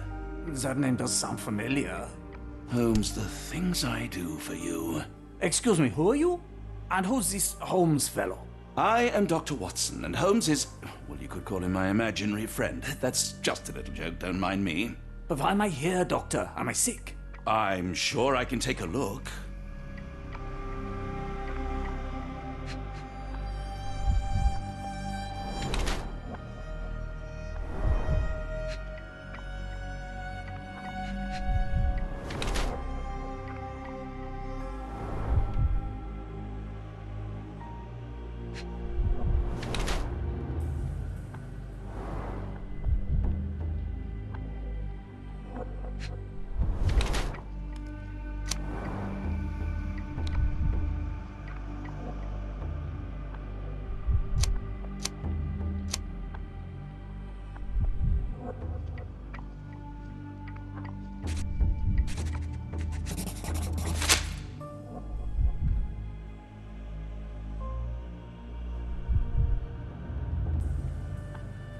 Dear Lord, what did Gygax do to you?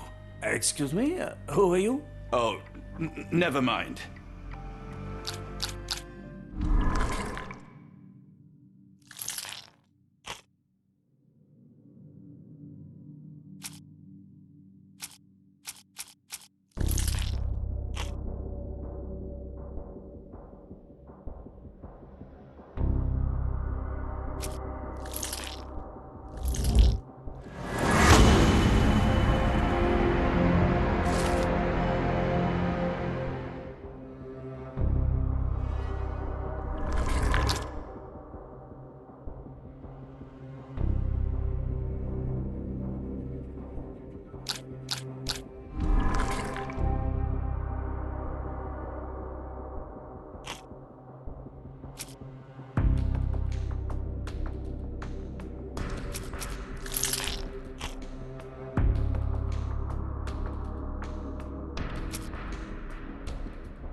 Hello again.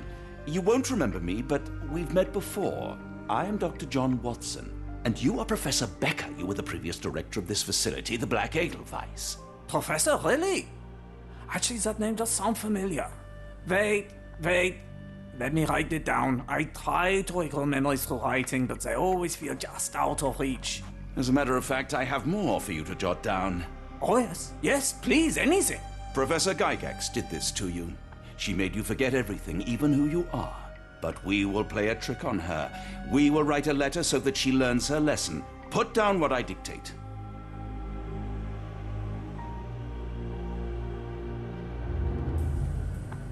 Dear Professor Gygax, I bitterly regret that I let my beautiful alpine flower fall under your influence. I see now that you never deserved to sit as the director of the Black Edelweiss.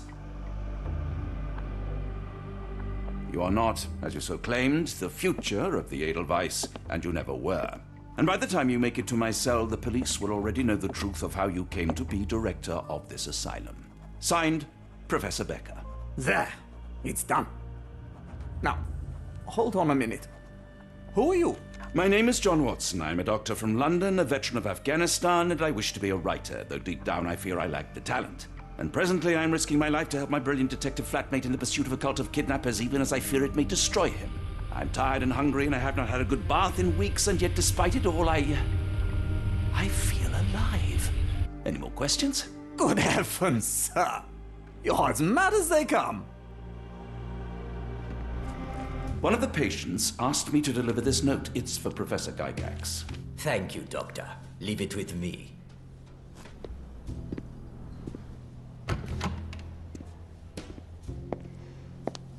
I laid up for you. Unbelievable. Kunz, with me.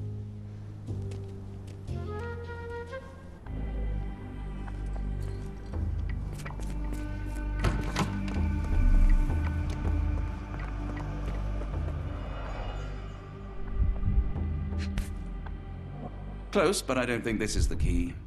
This is too small to be what Holmes asked for.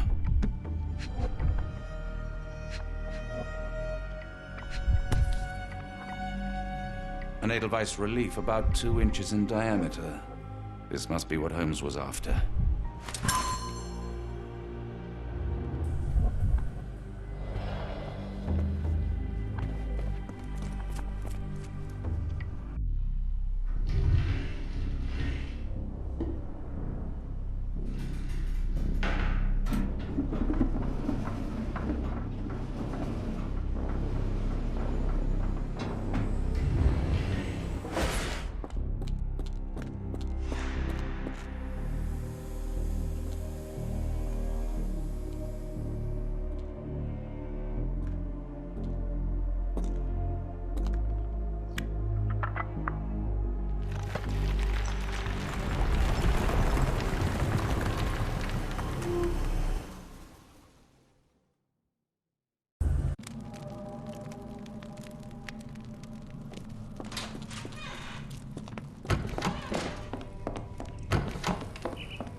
Out of my head!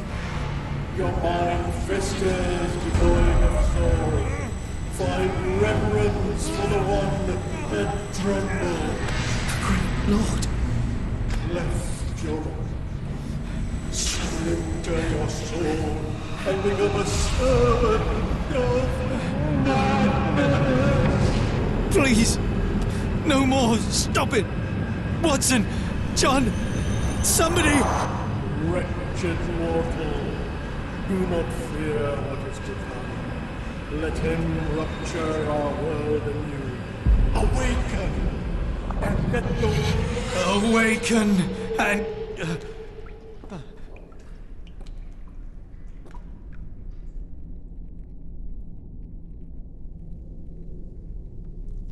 The light of the abyss is the light from the abyss.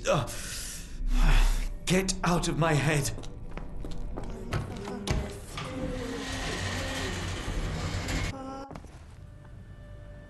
Watson? Holmes? What are you still doing here? Still? I was trying to find more information. Did you think I was just going to sit in my room twiddling my thumbs? I only asked you to find the key. I had everything else under control. Says the man who looks like he saw a ghost. I'm fine, Watson. You're hardly fine. You reek of congealed blood and chemicals. What did you see down there? Never mind me. Where's Gygax? I'm afraid she's over there. I found her like that when I entered, on my word. What? She was our biggest lead. Yet another wrinkle in our investigation. What do we do now, Holmes? Hush. Let me think.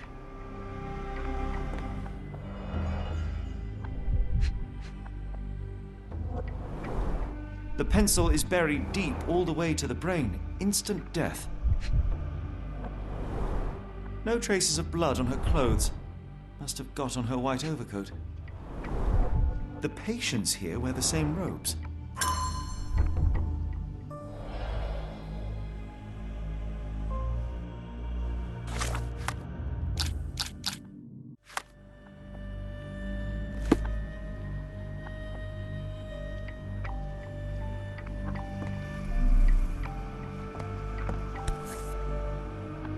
Heidi.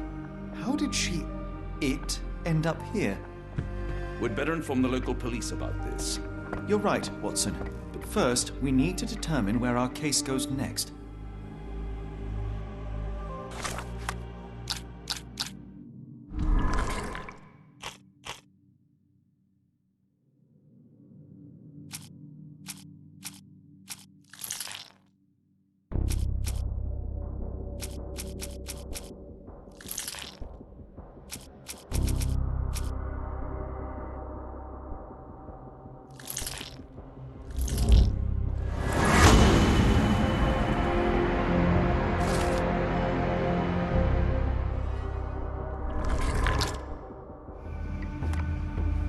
We've got what we needed, Watson. This conspiracy reaches further than we thought. I don't suppose you've ever been to New Orleans? You are joking. I seldom do. Let's go. There's no time to waste.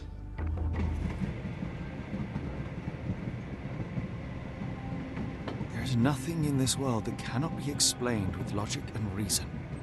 Nothing in this world. Holmes? Hmm? You seem troubled. I'm not troubled, Watson. I am preoccupied. That place was awful. Inhumane. It would be natural to experience some feelings of shock or fear. Men reduced to gibbering imbeciles, numb beyond recognition, powerless to help themselves. When a doctor does go wrong, they are the first of criminals. They have the nerve and they have the knowledge. That woman did not deserve the title. Such casual cruelty for such selfish aims. I knew another man like that once. He treated my mother, perhaps even killed her, depending on who you ask. My sincere condolences. In the end, she was just a shadow of herself. The outline of the person I recognized, but lacking all else. She was pushed until she cracked. Should you see me cracking, John, I must ask you to intervene. Nothing compels us to pursue this matter further, Sherlock. We can return to London. Report what we have discovered. Let more capable hands take over. Alas, there are no such hands. Were we to abandon our quest now, I fear no other would succeed in our stead. We know nothing of what awaits, what dangers lurk in the darkness. Nonsense. We draw nearer to New Orleans with every passing minute, and thus closer to the answers we seek. Those answers, for all their perversity and improbability, will, nevertheless, be the work of men. And that is a work I have studied well. So be it.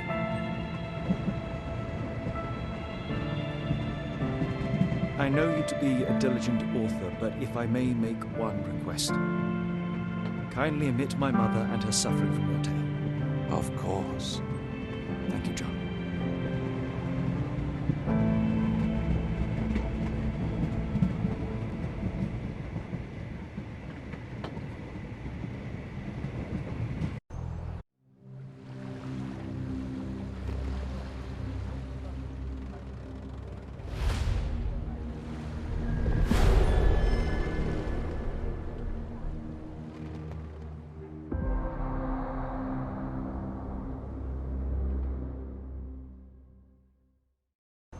Ah, Holmes. After our trip to nippy Switzerland, I can certainly use some of this New World heat.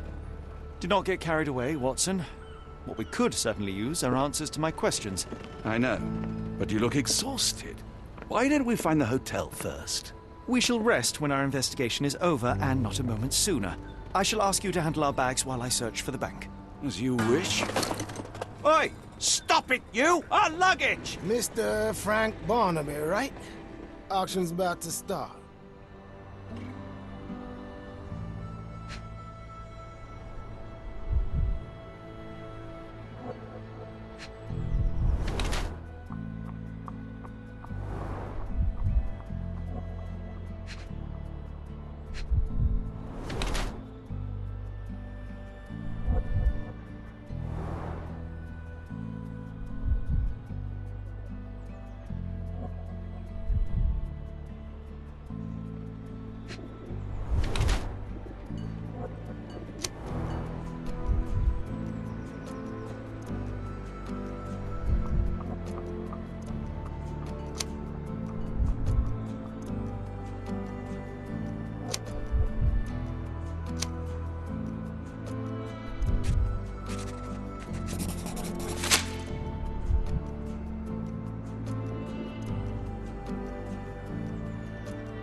You have me mistaken, sir. My name... If you ain't Frank Barnaby, you ain't coming in. Listen, the fate of many lives is at stake. I'm sure it is. So, not going to let me in then? No name, no invitation, no entry.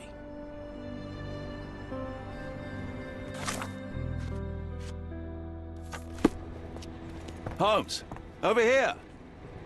Any luck? None. They're holding an auction, invitation only. The good news is, I know who might have one. We need to find Mr. Barnaby. Who? Frank Barnaby, most likely a local. And do you Is think this Mr. familiar to Barnaby would be happy to share his invitation? Let us first find him, then we can see if he is the generous type. Yeah.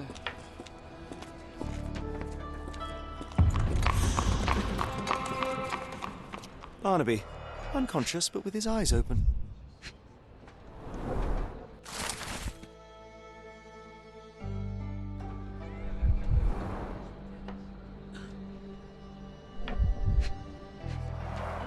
Look, Watson, the two of you are just alike. Oh, great. So I look like a haggard alcoholic. Eureka! What have you got? An idea. First, we'll need Mr. Barnaby's clothes. Holmes. Watson, time is of the essence.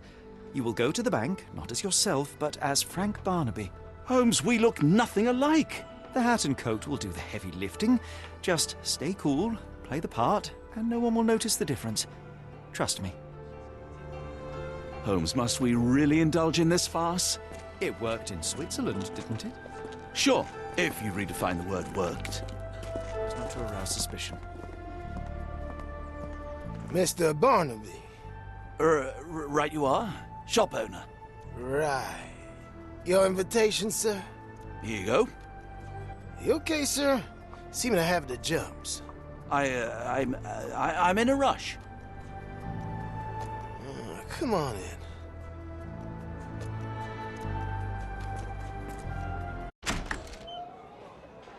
Heavens, I never seen gems so big. I simply must have them.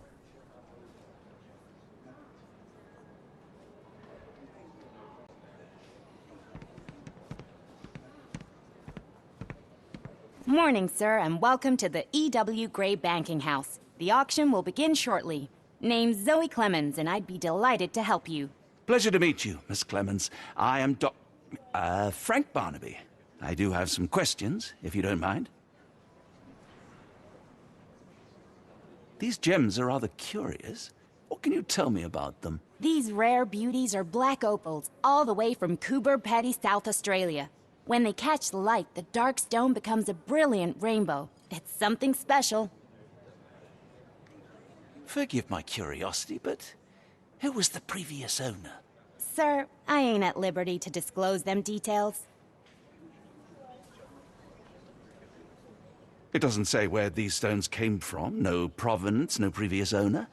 I'm starting to suspect they were illegally procured. What? We would never. I can assure you these gems were bought from one of New Orleans' most upstanding citizens, a philanthropist no less. If you would like to know more, I could get my manager. You old dog, Barnaby. Didn't think you'd sober up for the auction.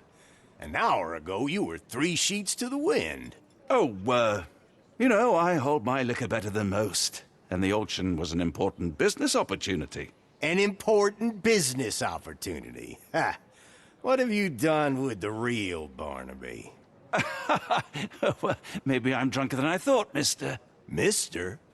What's wrong, Frank? You're looking pale. Don't you recognize your old pal, Grub?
Of course I know you, Sheriff.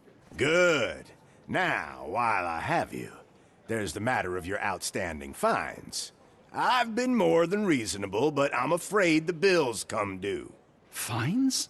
Right. I'm afraid I don't have anything on me. That's funny. Ain't you at the auction? I weren't born yesterday, Frank. Now, assault, battery, disorderly conduct, that's serious stuff. You got off easy, but if you don't pay up, things get a whole lot worse. Look, Sheriff, I'm not actually... Whoa. Think careful now, 'cause Frank Barnaby only owes us cash. But fraud, impersonation, that's weasel behavior. And you know what we do to weasels round these parts. Feed 'em to the gators. So, Frank, what's it gonna be? Here's all I have. Mighty fine of you. The people of this parish deserve peace. They don't take kindly to visitors. Don't miss that boat tomorrow morning, Doctor.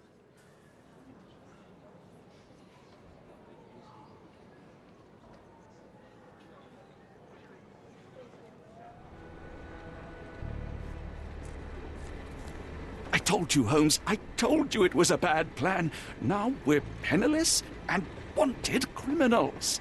Hysteria gets us nowhere, Watson. Tell me what happened. The sheriff saw right through me. He knew who I was from the start. Extorted me for every coin I had. Bah, all that matters is what you learned about the gems. I shan't discuss it while still wearing that blighter's clothes. I'm going back to the boat to get changed.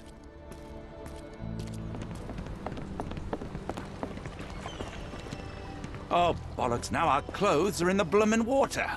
It was like the luggage had legs of its own. Oh, Mr. Pratchett will have my head. I ain't sure what you did to the sheriff, but it must have been something real hairy to have him chuck your luggage off the pier. With respect, miss, have we met before? If you were the real Frank Barnaby, yeah, we would have. But where are my manners? I'm Lucy. And you are? John. I didn't mean to be rude. I've just had a difficult day, miss. Well, it's barely noon. And you've already made an enemy in Sheriff Grub. The man starves his gators just in case someone crosses him. John who? Watson. Well, Johnny, if you plan on sticking around, you better change that suit, or Frank's reputation will catch up with you. And then you'll be a John Doe. Alas, I think one of those gators is currently devouring my spare clothes. You've got yourself in a fine pickle. All right, come on board the Nymph of Louisiana, and I'll sort you something to wear. The nymph? Is that what it sounds like? Why are you helping me? Well, let's just say you ain't the only one who's had run-ins with the sheriff. Way I see it, this city deserves better. Now quit your stalling and head on over to the Nymph. I'll be in room 6. Yes.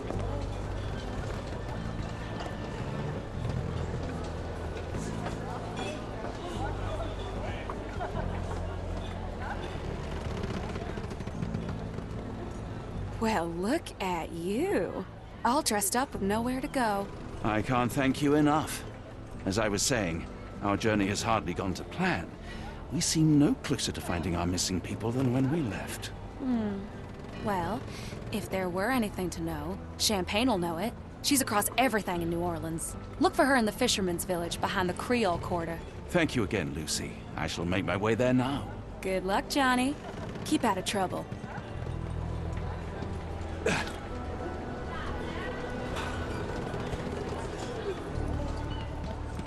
Ah, forgive me, Watson. The difference is plain as day. What a remarkable transformation from Barnaby. If we're critiquing wardrobes, Holmes, maybe you can explain why you used to roll just one sleeve up. Did you get bored halfway through?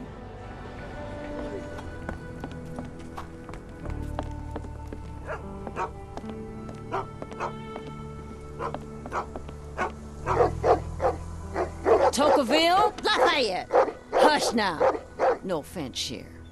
Them two don't take kindly to gents, especially foreigners. How can Champagne help you? Trip to the Bayou? Feeding a huge crocodile? Some other time, perhaps. Word has it you know everything that goes on round these parts. Maybe, maybe not. What you want to know? The bank in town recently purchased a valuable collection of gemstones from a wealthy man. What do you know of it? Sure. I hear everything. This time I tell you for free. Next time, you pay. Thank you. May have been 2 weeks ago. Rich man's butler sold him some black opals. And this rich man is? Don't know his name, only that he from the French Quarter. Folk back in town could take you there. That's all I know. You need a boat? I hire him out for dollars. Or a bottle of you-know-what. Thank you for the offer and the help.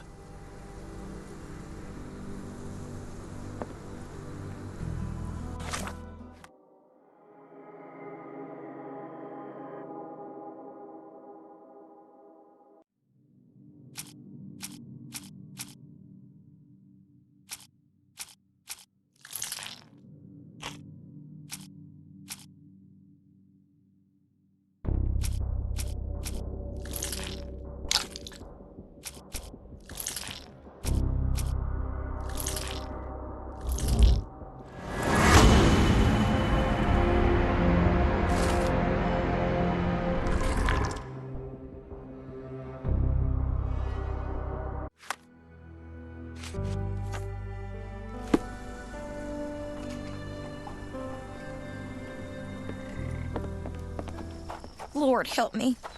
Excuse me, miss. Are you all right? What is your name? Eula, sir. Waiting for someone, Eula? Yes, sir. My brother Davey. He works for Mr. Arneson in that mansion yonder. Been 5 days now since I last heard from him. Come now, why all the tears? Something happened to Davey. I feel it in my bones. Do you think he may have left the premises? No, sir. Davey, he ain't like you and me. He's smart in some ways, but he can't talk. Not a word. He's pure and kind. Fear not. We will look for your brother. One presumes this gate is locked. Is there any other way inside? There's another entrance through the stables you could try. That's where I meet Davey normally, but I couldn't get in. See, I couldn't find the key. It wasn't in its usual spot. Please hurry, sir. Find him for me.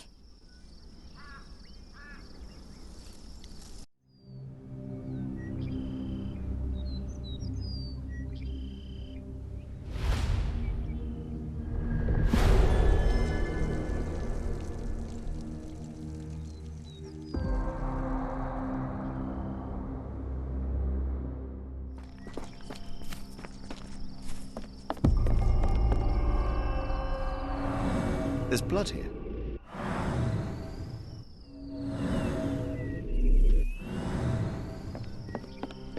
Ah! Do you smell that, Holmes? Something bad happened here. I know. Be prepared for anything.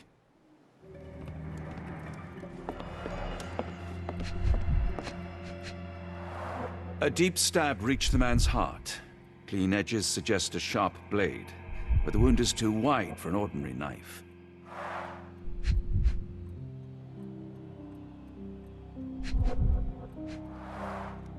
His corneas are already clouded.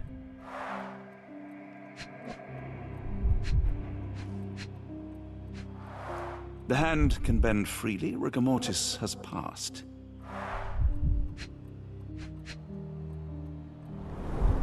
Hay on his trousers suggests a gardener or groom. This man has been dead for a week. The result of a sharp object piercing his heart. You are mostly right.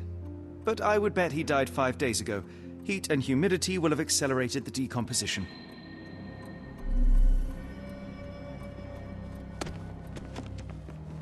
I will need your help one more time, Doctor.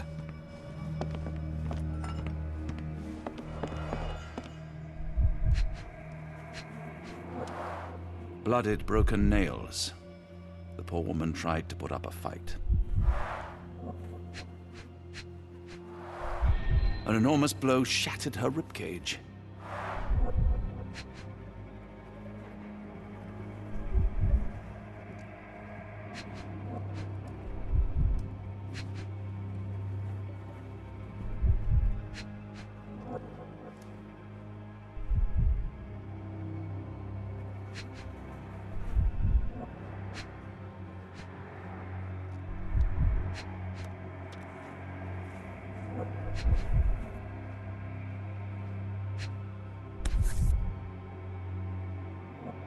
Extremely sharp and deadly.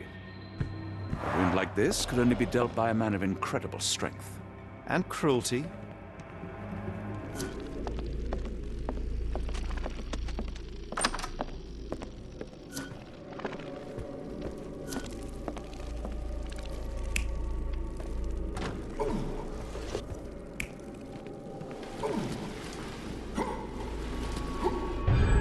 An intruder entered through the back door at night, leaving mud traces in the hallway. Without being noticed, they picked up a candlestick and struck the man in the chair from behind. In the kitchen, 2 people were drinking tea, the workman and cook. They were startled by the noise of a falling body and went to investigate the parlor. The workman tried to subdue the intruder but was stabbed by the attacker's knife. Judging by the wound, it was a curved blade. The cook panicked and fled back to the kitchen. The intruder followed, but since their blade was stuck in the workman, they used the meat cleaver on the table to kill her. Someone smaller arrived and discovered the carnage. They dropped the candlestick in horror and ran for safety to a room down the hallway. Meanwhile, the intruder returned to his first victim and dragged their stunned body away from the fireplace and out into the garden.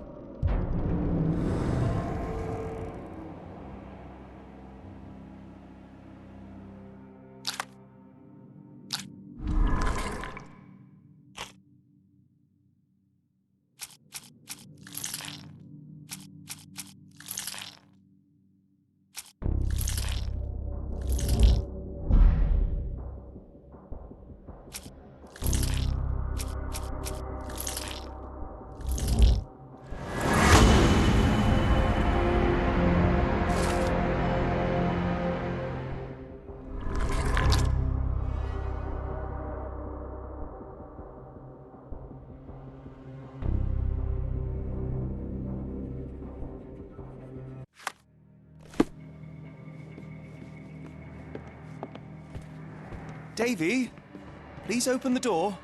After all this, Holmes, I doubt the young man would open the door to a stranger.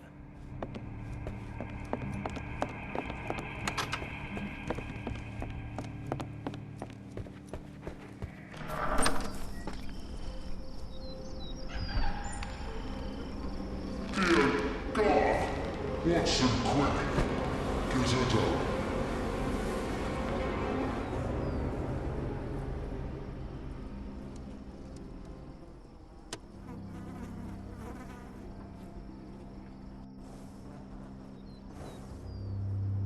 Poor Eula requires medical examination. Be swift, Watson.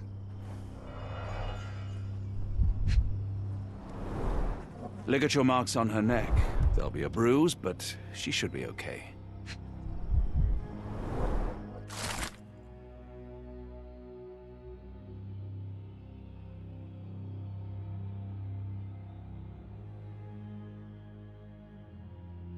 Doctor, Watson, speak to me. How is she? We were just in time, Holmes. Eula is stable, but lucky to be alive. We should take her to a hospital for a further examination. Yes. I fear I was wrong, Watson. The sheriff is not a man to be underestimated. To lynch an innocent woman just to send a message, it's evil. We're not safe in this city, nor is anyone around us. Then we must not dawdle. Help me get Eula to her feet. No, no. I will not leave here without Davey. Miss, please, we must get you help. No, I will not be deterred. I will get my brother and bring him home.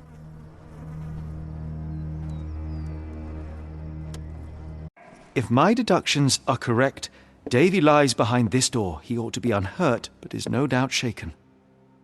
Davey. Davey, you there? Davey, we understand what you witnessed before. It's safe now. You're safe. Please, let us in. Your sister wants to see you. Everything will be all right, I promise. Yeah, them gentlemen speak the truth. Just open the door. Big sister's here for you. Davey, oh, come here, you! Thanks, sirs. Lord bless your souls. Let me examine him, miss. I want to make sure he is unharmed. Remember, he may be mute, but he still understands you.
Davey seems in good health. The bruise is a remnant of that awful night, perhaps even caused by the intruder, but he is otherwise unharmed. In fact, I believe life here was good for the boy. Arneson and the others cared for Davey. That may have allowed him to withstand such horrors. I need your help, Davey. We know that the man with the curved dagger is responsible for all this. You recognized the man, yes? The same one in the photograph in the office upstairs, standing with Arneson. Good. Please, write his name. And one last thing. The room with an image of a bell on its door may hold important answers. Do you know a way in?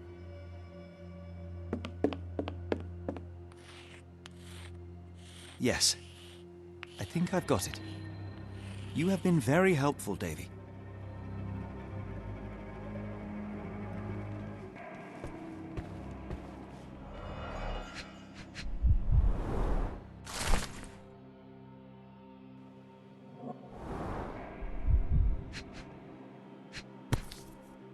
Well, isn't that interesting? Hello again, Lucy.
My princess, my love, my heart. Fitting words.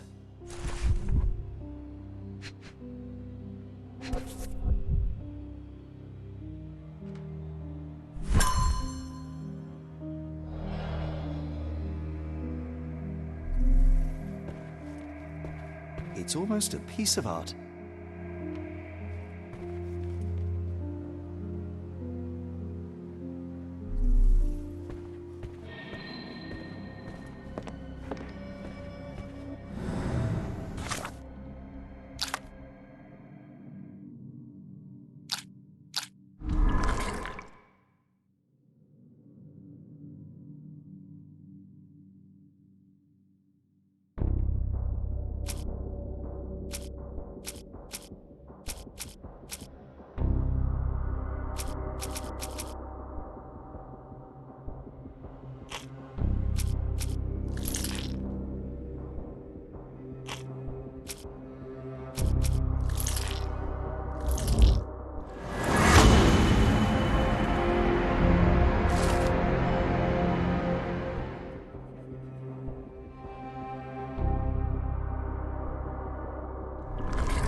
Davey, we know that Ashmat is responsible for what happened here.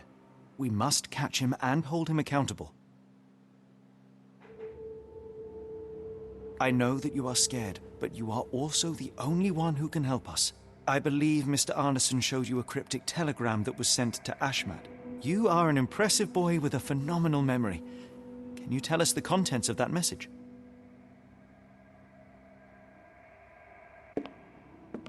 Thank you, Davey. Watson, please copy down everything he writes.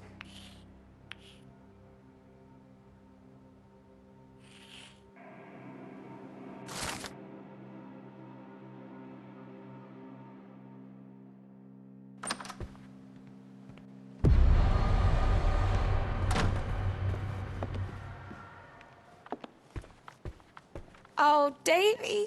Things you must have gone through.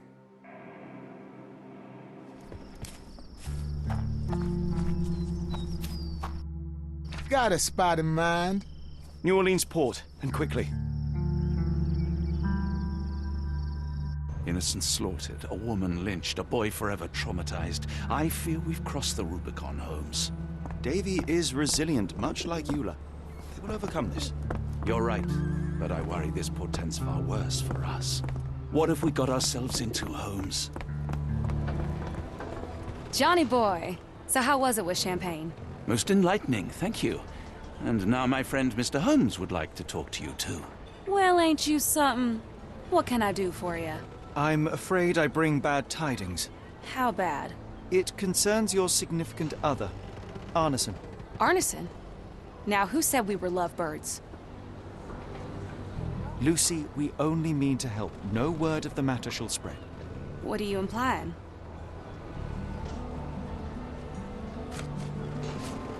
The man in this letter seemed ready to declare his feelings for you. Sounds like he was more than a client. It's part of the job. Men can say weird things when they think they're in love. This photo of you and Mr. Arneson suggests the feelings were reciprocated. Looking interested when with the client is part of the job, Mr. Holmes. I don't even remember the man. You mean to say you take pictures with everyone? If they ask nicely. And pay.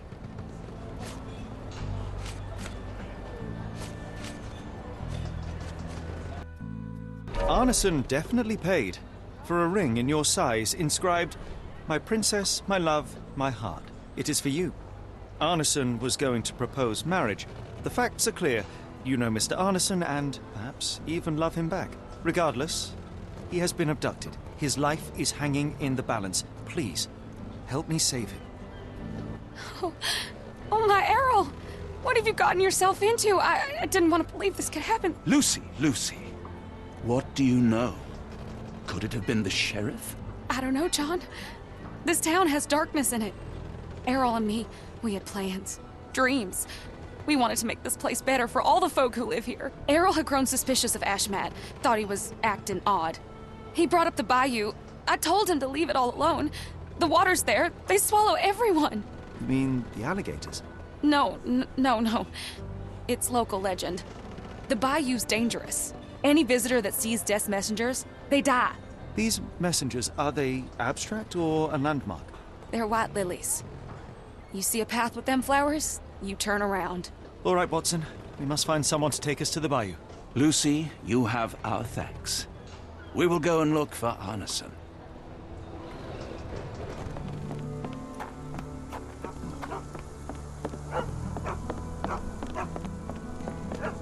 Hello again, and thank you. Your last tip proved extremely useful. Don't mention it, Cher. Champagne ain't one for trickery. Now, if you need more help... As it happens, we need to take a short trip through the bayou into the nearby swamp. Of course, you'd receive fair compensation. It's almost dusk, and only fools go into that swamp at night. Come back tomorrow. Champagne will take you then. That will not do. We must go now. It is of grave importance. I won't take you. But if you're crazy enough to go, I'll sell you the boat. Wouldn't you know it, I came across a bottle of your namesake. Will that be enough for a boat? It's warm. The bottle's dirty. But we got a deal. I'll even lend you this rifle. If you're going into swamp, you'll need it. One last favor. The boat that we came on is to leave tomorrow for Europe. Would you kindly relay a message to the crew for us? We may need them to hold their departure till 8 in the morning. Of course.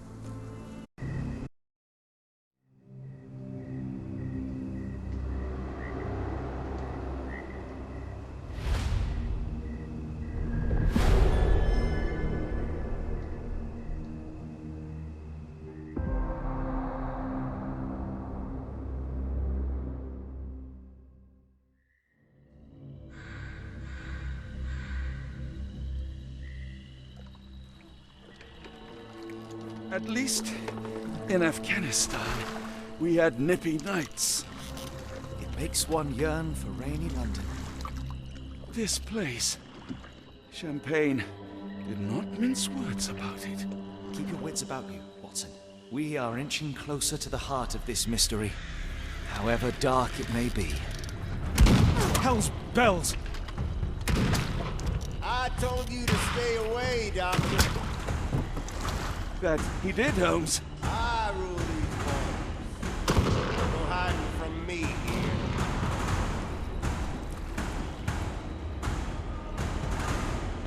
No case goes cold on my watch! Settle down, boys.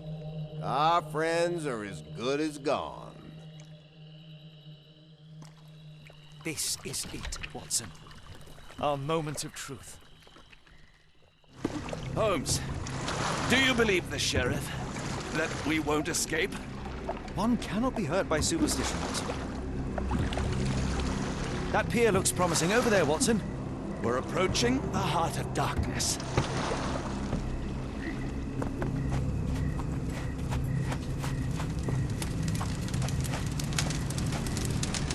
Oh, the smell of burning flesh, just horrific. Keep away from it. Focus on our fiery task, gathering so of we may passions soon and leave all this behind. Thankfully, it's not Arneson.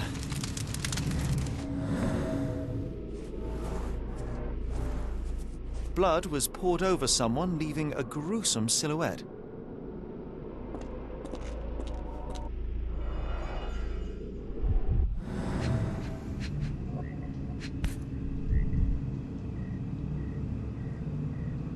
A worn blade, but clean and without blood.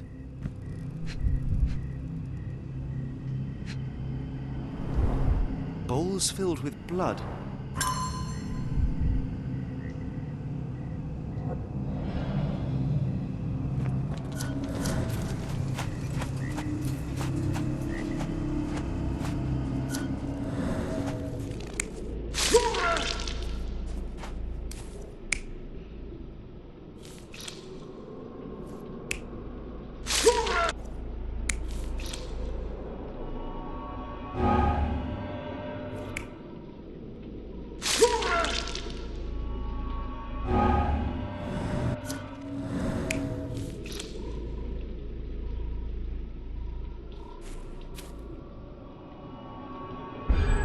Arneson was held captive in this cage until his abductors tied him to a cross and dragged him to the bonfire.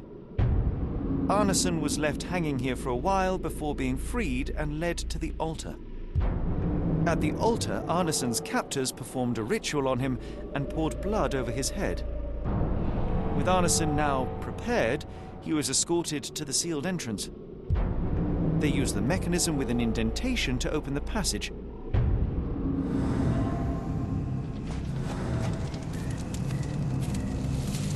Heavy and covered in blood.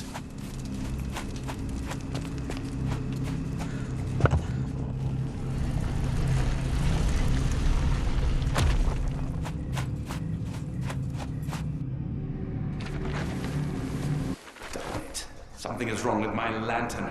Give me a minute. I won't wait for you. I'm going in.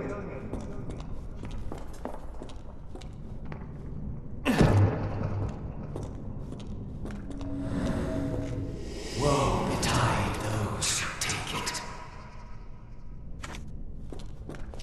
Walk away.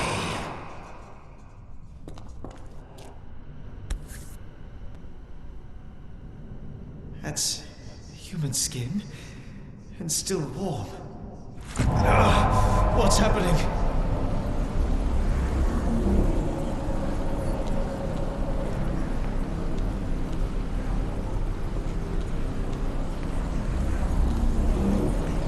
Deja vu, and not in a pleasant way. At last, the lantern's working again. Holmes, I'm coming.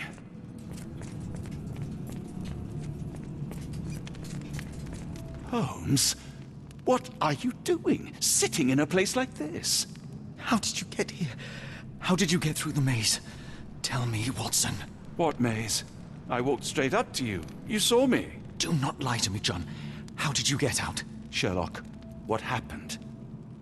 Are you feeling all... Oh, heavens. Is that Arneson? Why didn't you mention him? Stay put. I must check if he is alive.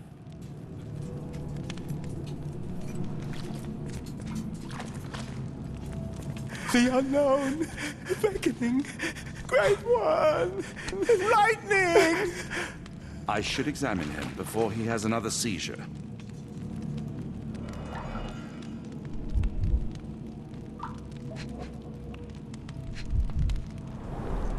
Severed fingers, the wounds are inflamed. Blunt trauma to the cranium, dilated pupils, lips moving without a sound.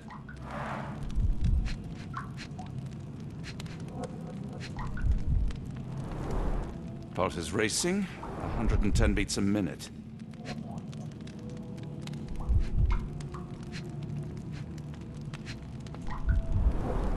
Cold sweat. 2, no, 3 ribs fractured. Arneson is delirious after all he's endured. We can't get into the boat in a state like that. It's dangerous to us and him.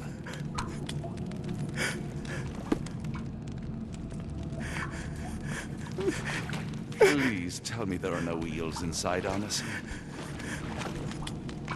This should help soothe Arneson.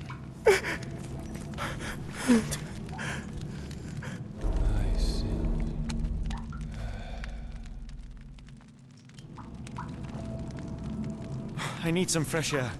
Yes, please go. I'll be right behind you with Arneson. Perhaps you can prepare the boat.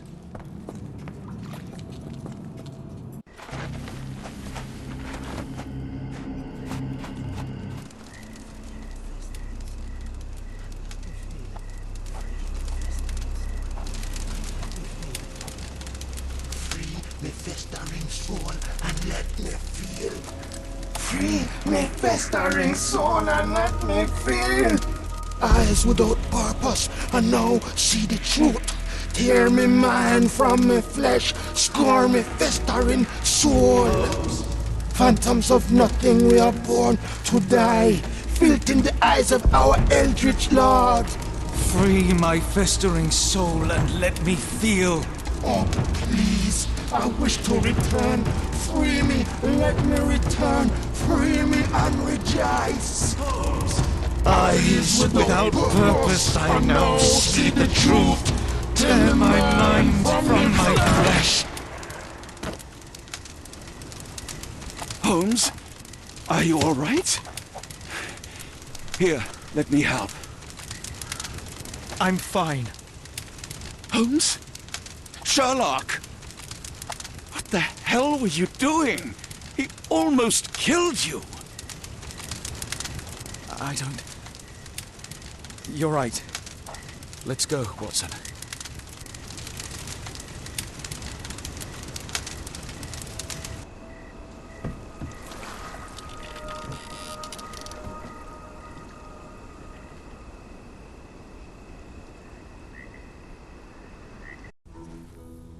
Bon Dieu! Still among the living. We are, though not for lack of trying by the sheriff. Well, he'd been telling people you died in the swamp despite his trying to save you. Crooked man. Through and through. Wait, is that Mr. Arneson? Yes, but he's not well. Do you know Lucy? Belle from the Nymph? That I do. Please bring her here. Mr. Arneson needs to see a familiar face if he's to have any chance of surviving. Power of the heart. I get you. Wait here. Errol? Oh, Errol! Reckon we should give him space. Farewells are painful. No, tell me that's not true. Watson? Mr. Arneson has endured a lot. Lost 4 fingers, a lot of blood, and some of his sanity. But with rest and tender care, he ought to survive those injuries, both physical and mental. Thank you, Johnny. I'll take care of him. Thank you for bringing him home to me. We'll be all right. Are you quite certain? Do you have the space? The resources? I will stay with him at the mansion. It is not a burden to take care of your love. His property is in quite a state. It may not be the best place for recuperation. Hush now. Champagne will see it sorted. Then it's settled. Hear that, Errol? Us living under one roof. Careful what you wish for. Oh, and champagne? I'm about sick of watching that sheriff run riot through New Orleans. We ought to talk. Funny. I was just thinking that Grub did nothing to save your man. Together, I reckon you, me, and Errol have the sway to make some changes round here. I like the sound of that. Holmes, our boat. Oh, we must make haste. Farewell all. Take care.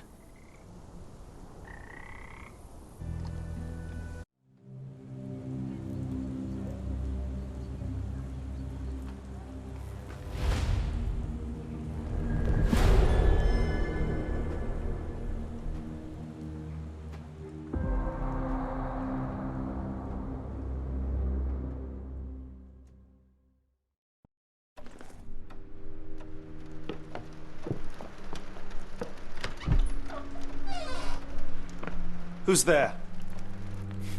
Who do you think? Let it be known that I'm handy with this revolver. Nonsense, Dr. Watson. As I understand it, when faced with the imperative to defend oneself, one's comrades, and one's nation, you fled. Aren't you going to introduce us, Sherlock? Watson, meet my brother Mycroft, the Queen's best boy. Oh, this is a grim augury indeed, for wherever Mycroft travels, tedium surely follows. In contrast, of course, to Sherlock, a man whose obsessive pursuit of the trivial tears through the most carefully laid plans like a hurricane. Do you have any idea what you have disrupted? Your ego is inflated as much as your waistband. What word comes to mind? You work for the government? International trade is a delicate beast. Your antics and Edelweiss have jeopardized one of the Crown's richest relationships.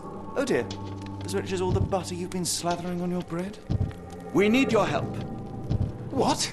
There is evil afoot. Strangeness and savagery like I have never seen. Something otherworldly festering in the dark beyond our reach. We have seen things that defy explanation. Mystic forces, magic. You must help us. It's true. The British government does not invest its resources in the insane or intoxicated. Pull yourself together. I know men like you. Men like you grease palms, whisper in ears, start wars, and you send men like me to die in them. You and the rest of your corpulent cronies. Ha! Corpulent! That was it. Interesting, Sherlock. But as you again drift away from sanity, you find yourself another John. All right, so the choice is made. I beg your pardon? There is only us. We cannot run from this problem. I shall take the book and Davey's cryptic message to Barnes. See what he makes of it.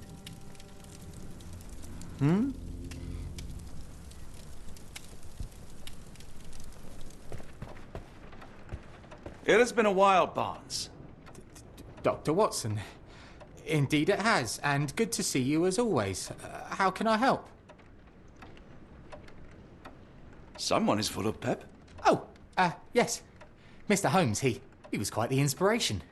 Last time you were in town, he offered me some stirring advice, which I've since acted upon. Holmes is nothing if not provocative. Indeed, the thorny truth is often hard to hear, but it did the job, and now my heart is full. I'm glad to hear it. Much obliged, Doctor. Barnes, does Stevenson's guiding light mean anything to you?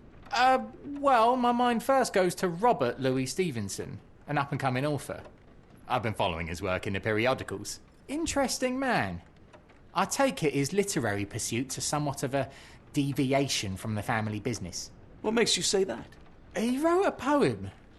Let me see if I have it still. Yes. Say not of me that weakly I declined the labours of my sires, and fled the sea, the towers we founded, and the lamps we lit. The labours of his sires. I wonder what they do. I have a book on great British families. If the Stevensons have achieved anything of note, they will be in there. Please, feel free to take a look. It should be on the shelves to the right. Much obliged. Last time we met, you mentioned your knack for translating occult texts. I was wondering if you could help me with this book. Certainly, Goodness. Where on earth did you procure this grimoire? That's a long story. What do you make of it? It seems to describe pagan rituals, ancient deities. Wow, what a marvel. I can try and translate it for you. Just the pages bearing that symbol. This section, really. Entity of ocean or time. Oh my. Oh, already on it, as you can tell. If you can have it done at your earliest convenience, that would be lovely.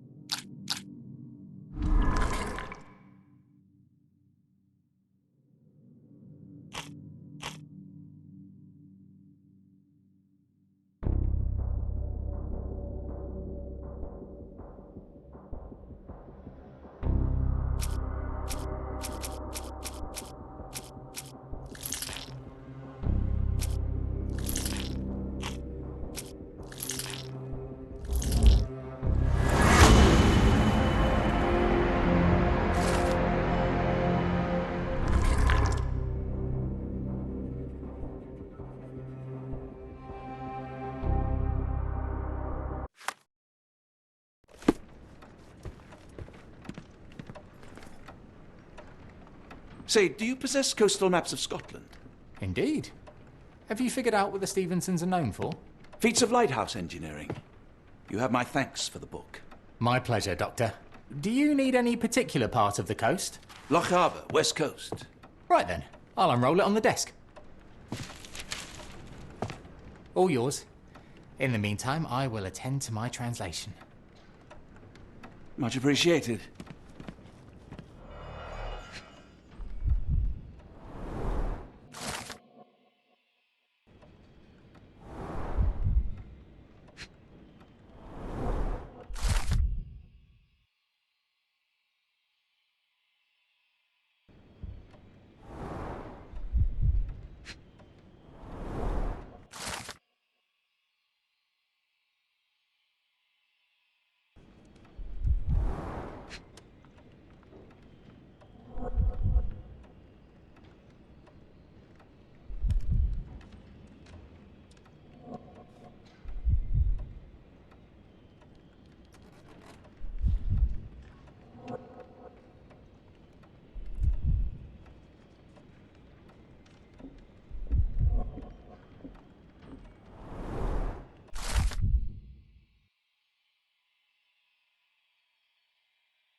Doctor, look what I just found. Barnes, have you finished with the book? Yes. I've written out a translation of the section you wanted. It, puts the grim in grimoire. I thought as much. Long story short, it details macabre rituals, death, leviathans, and the apocalypse. See for yourself. I must ask you to leave the book with me so I can read more of it. It's compelling. Very compelling.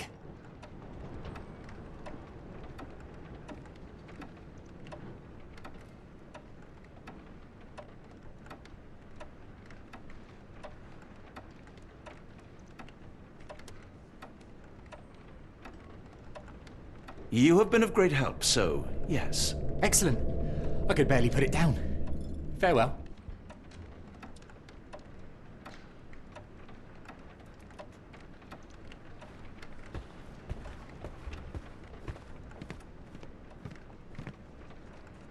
Mycroft, here to buy a book on fraternal dysfunction? The Holmes family is beyond counselling, Doctor. True, more deserving of scientific study. What do you want? I came to warn you. Perhaps you have a moment to... Sorry, I reserve Tuesday afternoons for time with friends. I'm worried about Sherlock. He's not well. You should know that he has had episodes in the past. Detachment from reality. He will need your support. Such gall. First you crush him under your boot heel, now you ask me to pick up the pieces. Your emotions are impeding your rationality. He needs to be distracted, diverted into something less harmful.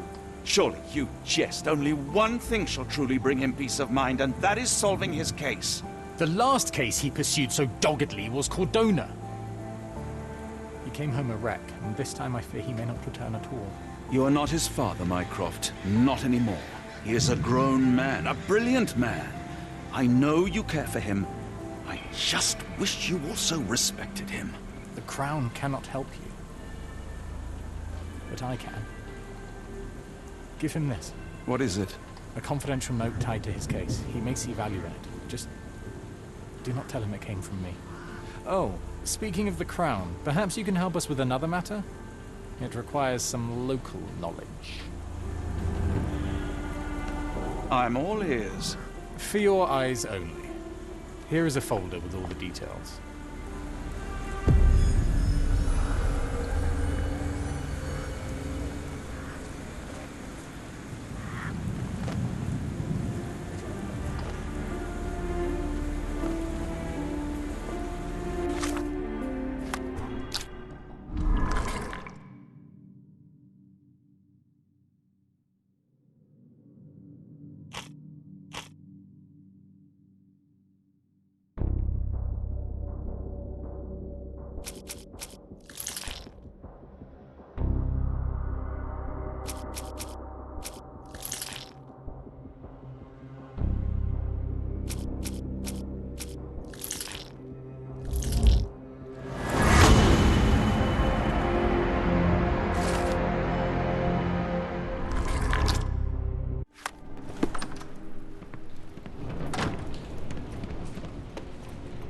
Holmes, I have the translation. Barnes will keep researching. Holmes? Watson? Did you hear me? Barnes gave us a preliminary translation of the book. I think we have a lead. Sherlock, what is it? I find myself burdened. It will come as no surprise that I tend towards obsession. Indeed, obsession oft grants me the insights that have become my stock in trade, my greatest asset. Yet I cannot deny this nature proves as much a hindrance as a boon. It has cost me friends, colleagues, brothers. And despite my obsession as I contend with the matter at hand, no closer to understanding than when we began, I must conclude that I am of no worth at all. Without an answer, what use is the question? Sherlock, this is no time for despair. The book is real. Those men went mad. John, I fear that I am as mad as the rest of them. I bore witness to the same events that you did. I saw with my own eyes the inexplicable, the ghastly, and the unnatural. I can attest to their occurrence. So take heart, for it was as real as you or I, and thus we must persist. Lives hang in the balance. If you cannot see your worth, then trust in me, for I see it. And I know of no other man capable of putting this matter right. Thank you, John. Would that I possessed even half your courage. Pray tell, where does our journey end? Ardnamurchan, Scotland. Well, shall we be off? Yes, of course. You can apprise me of your actions while we pack.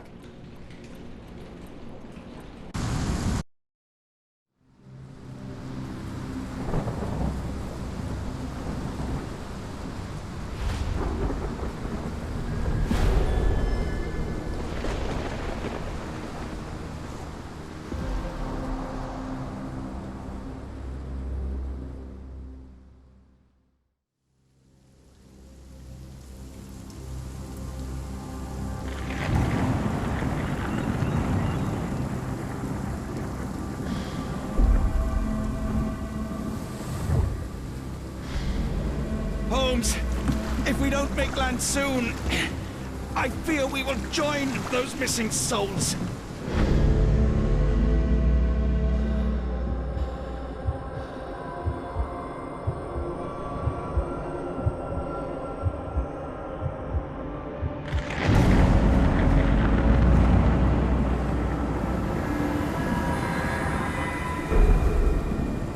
These seas have taken too many, John. Let's stop them from taking more then.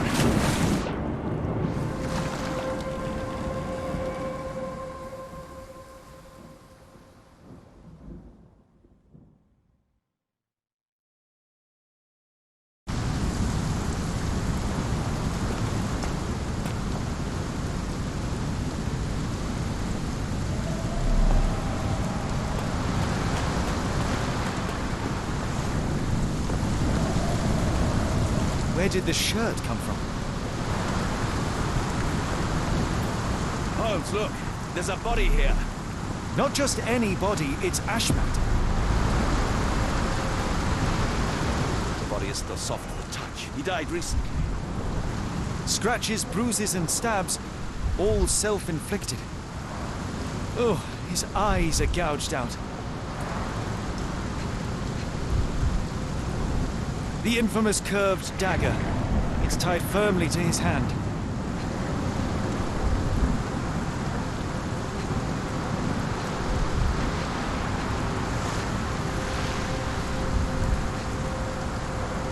A broken chain. Something was attached to the end. His body succumbed to all those wounds.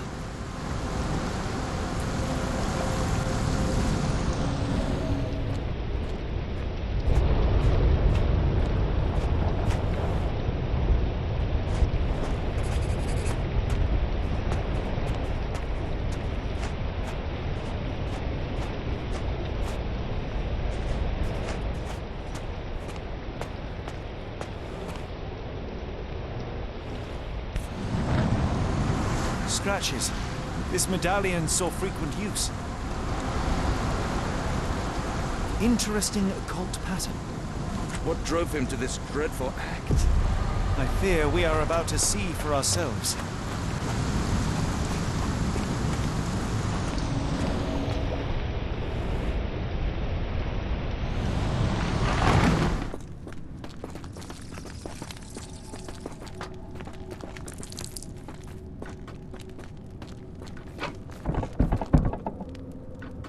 The lever doesn't want to stay on its own.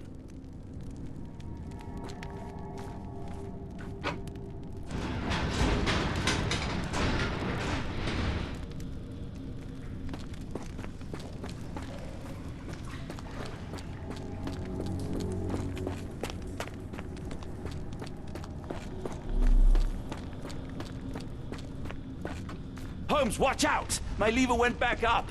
The doors, Watson! Hold the doors! We're trapped! Now what? Look around. There must be something we can use.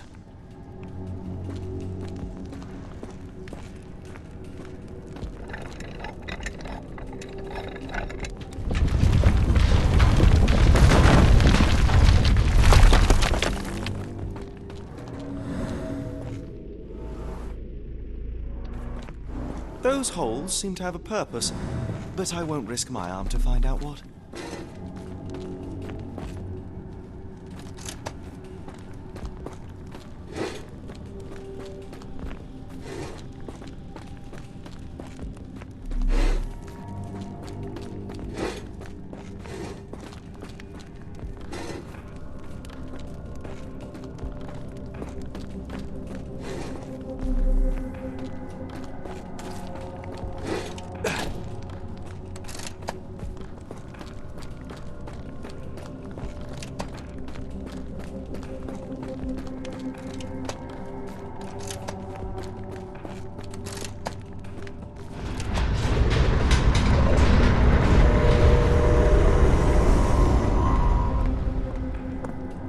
Be ready for anything, Watson.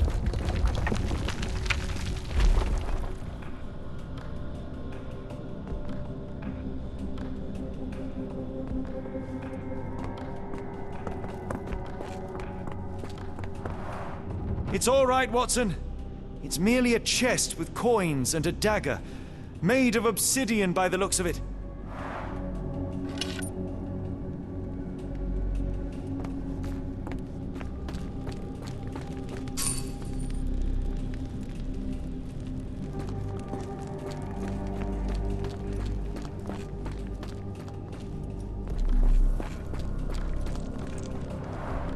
A rather accurate depiction of the human heart.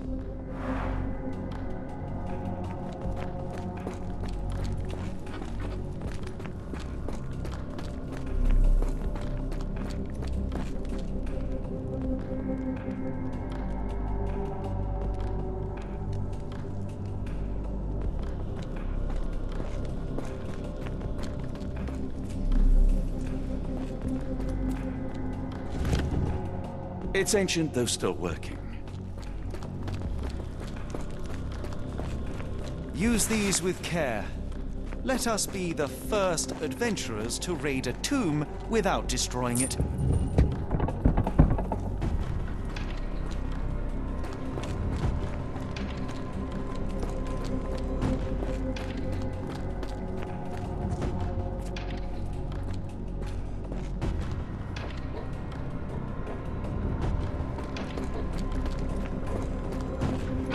Terrific. Now, onward before they close again. Let us hope our paths converge, Holmes.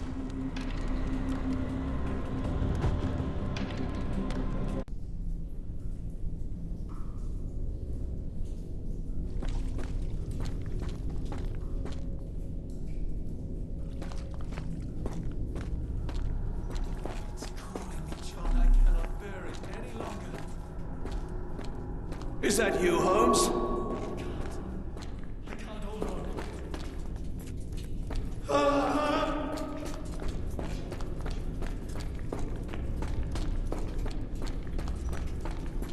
Holmes! Please, John.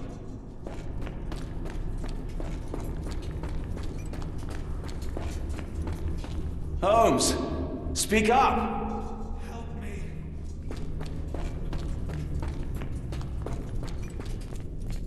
Holmes! Speak up! Help me. Holmes! Please, John. Holmes! Speak up! John! John, I'm falling!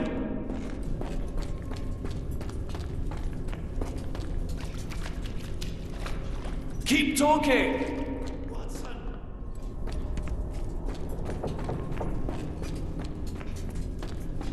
Sherlock? John! John, I'm falling! Keep talking! Help! Please help! Sherlock? Watson!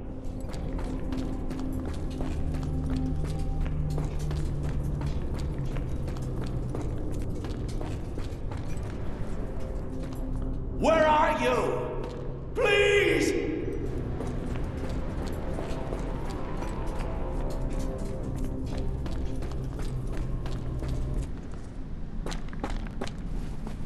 Holmes! Holmes, come on, wake up! Thank heavens. What were you doing? What happened?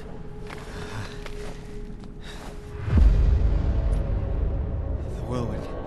Stars are so distant. The sun inverts the earth. It becomes transparent. Sherlock, snap out of it. Nothing is everything. We are so small, inconsequential. A shadow in the dark. I think we best go back. You are not well, Sherlock. No. We are so close. We cannot... You asked that I intervene if I saw you cracking. This is me intervening. With every passing minute, another life is extinguished. We must stop. Rochester, we must end this. Ah, Sherlock, you almost died. Do not worry about me, John. You have other men to save.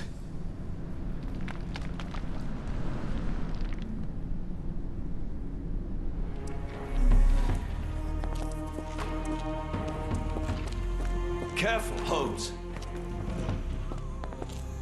Sir, are you all right?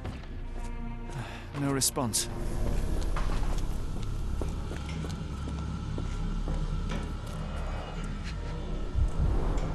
The sheer form of it, the color, it makes me feel uneasy.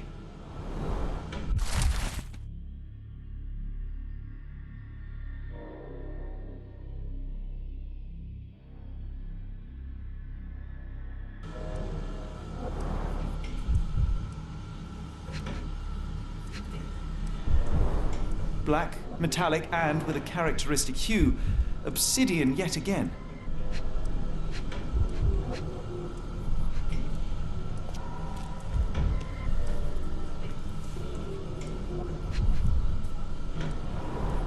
This material feels very sturdy. It would take an enormous effort to break like that.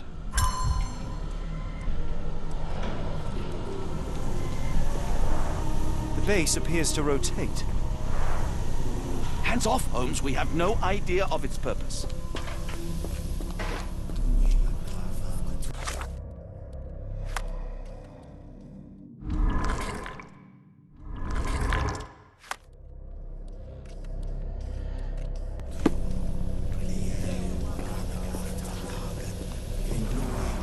They are all entranced, captivated by the light of the lens. Sherlock, don't touch it. We still don't know what it is capable of.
That's it! You did it! The lens broke! John, the worshippers, we need to make sure... Of course, I'll see if they're all right.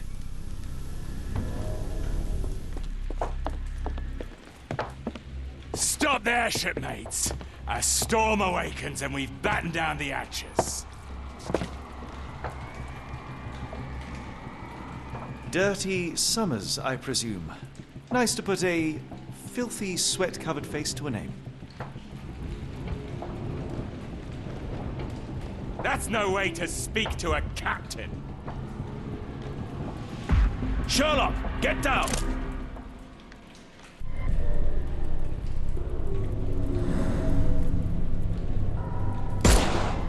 Ah! Watson! I only wounded him. Hurry, we must tie him up.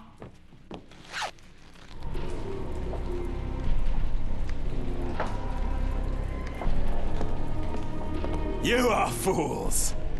Tying me up won't stop the awakening.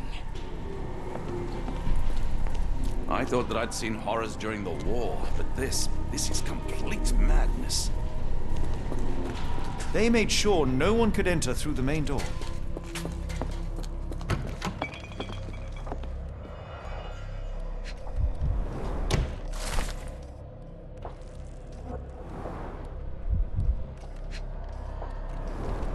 They modified the gallery and watchroom.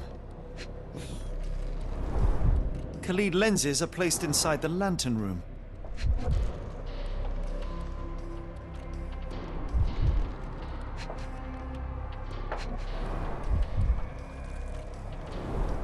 It seems they have placed beam emitters all over the main gallery. One moment, Watson. I'll redraw this blueprint.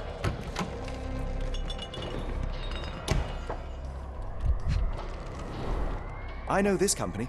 They make Fresnel lenses, essential for any modern lighthouse lantern. Pay for padding. They didn't want their cargo damaged.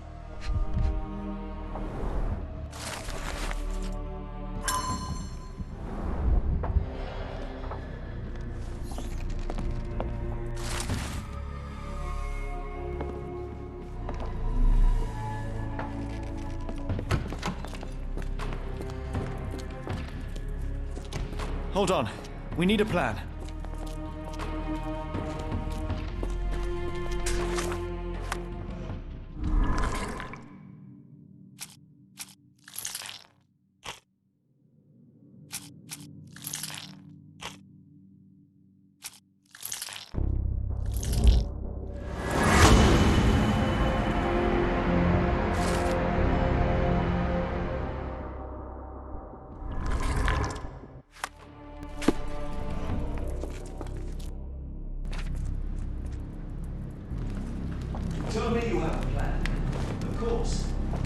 We shall apply what we just learned, charge the Khalid lenses, and break them with the dagger. That should put a stop to this cursed ritual. All right, good. I confess, I worry about what awaits us. Is it too much to hope this will all come right?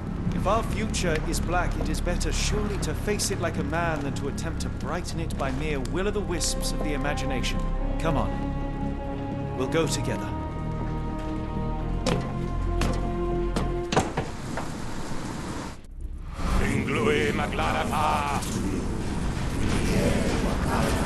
Look at them all. We have to help them. Watson, stop. Rochester will see you. What should we do? We get answers. Stay here, see to the lenses. I shall confront Rochester. He owes me the truth. Sherlock! Sherlock! Mr. Holmes, you are late. Was the path here not as you anticipated? You expected me? We've stood here before, Mr. Holmes. Another you, another me. Many years ago. I wonder what will happen this time. What? What are you talking about? Join me. Bear witness to the end.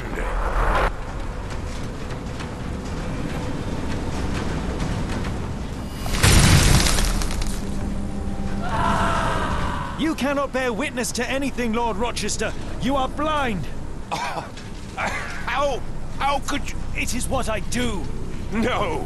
How could you be so ignorant? For I have never seen more clearly than in this moment. Never felt more than I feel right now. Every fiber of the earth, every molecule reverberates in anticipation of the awakening. The bile of madness rises in our throats just as our master rises below. I see moon beasts, night gaunts, a witch doctor in Arkham. I see what the stars themselves are dreaming. I know more than any man has ever known. You are delusional. How did you do it? The compulsions, the visions, was it some form of hypnosis or no? A drug, perhaps, tell me. Ah! There is no ruse. There is no big reveal. It is exactly what it seems.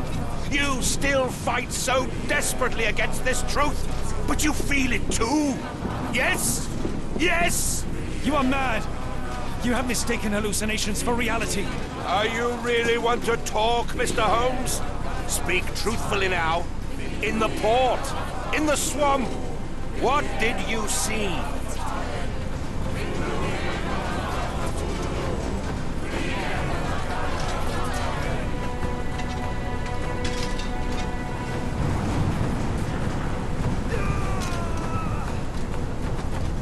Something beyond the capacities of my imagination. A world so alien, but so familiar. Yes, I see it too. In your mind's eye. Untold horrors lick their lips in the shimmering dreamlands as Sarnath sinks eternal.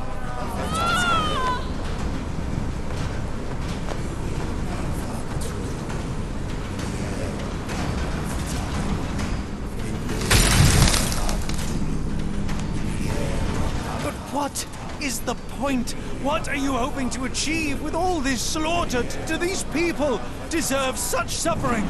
They are just tools. Their existence is meaningless unless put to use. Oh, all-seeing master. Oh, grand God beneath. How he has blessed them with purpose. You use them for cruelty. I've seen a man eat his own flesh just to hear the whispers of lizards. I've seen a mother behead her newborn that she might travel to another world. Galaxies swallow each other whole. Light folds in on itself until nothing remains. You know not cruelty, Mr. Holmes. Cruelty is for such knowledge to be beyond the reach of so many. This is hubris delusion. You are Icarus flying too close to the sun. No, no. You misinterpret the legend, Holmes. Icarus flew. He reached heights no man had ever reached. One must imagine Icarus happy. He burned! Rochester plummeted to his death! And were you to ask him of his choice, he would have not a single regret. Every step I took was necessary. Every drop of blood a blessing. Every death predestined. Surely you understand. It was for knowledge. The only thing worth living for. Why must you remain so blind? Be honest. What is it you fear?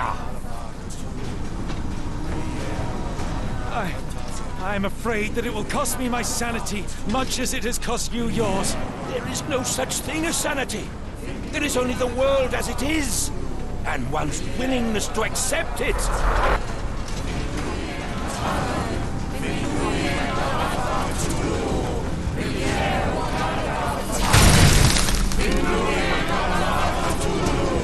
You truly believe it? That a god arises from below that the world shall end? There is only nothingness.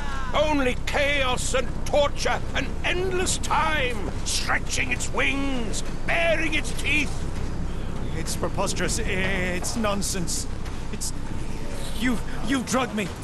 The fumes in the temple, narcotics, a bad reaction. Oh, you're one of Mycroft's agents. Yes. This has the stink of my brother all over it. No, wait. Of course. I am dreaming in the asylum. In Black Edelweiss, tied to a chair. You are standing right here, Holmes, as you always do. You said that before. You said we had met, but I've never seen you before in my life. The cycle repeats. Old becomes new, and we remain pawns in the hands of a god. Submit! Submit to your inconsequence! It is unthinkable. It is undeniable.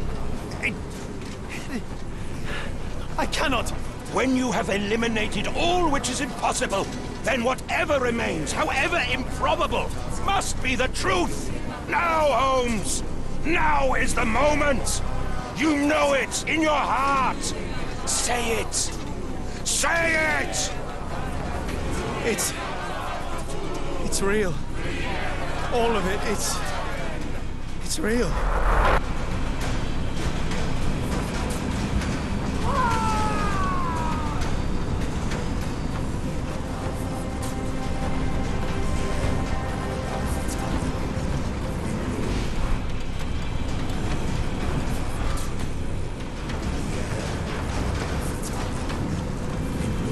Maybe your god is unstoppable, but you are merely a man. And I know how to stop you. What do you mean? What have you done? I have made a friend. Yeah!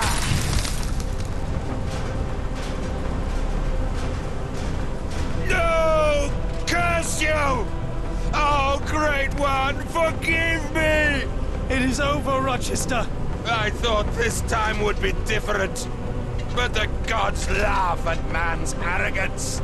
Sherlock! Come back down! The wave! Come with us! Turn yourself in, save yourself! The abyss calls for me, Mr. Holmes, as it does for you. The final problem approaches, and you too shall fall. Sherlock! Please! Rochester, don't! Such heights we reach! No!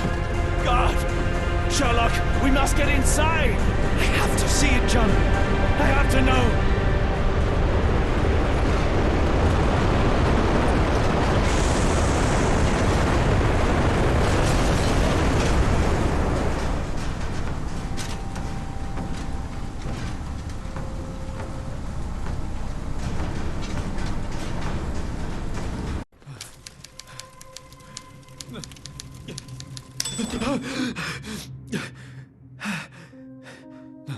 Apologies, did I rouse you?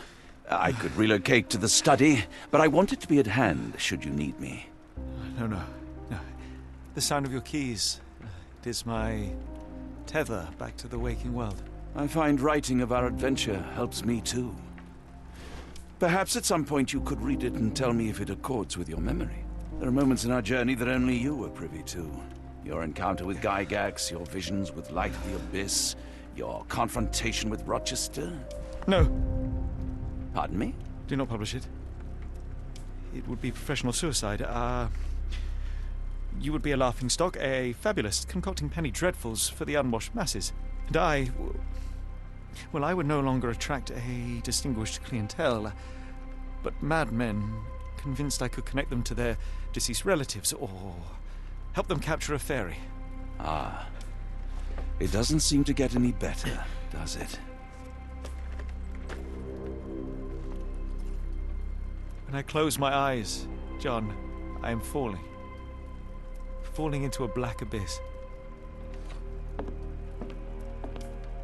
It is endless and suffocating and unforgiving.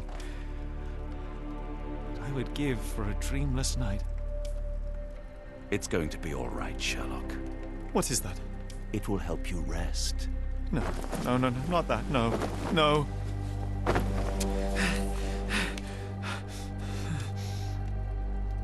I say, Watson, would you be afraid to sleep in the same home as a lunatic, a man with softening of the brain, an idiot whose mind has lost its grip? Not in the least.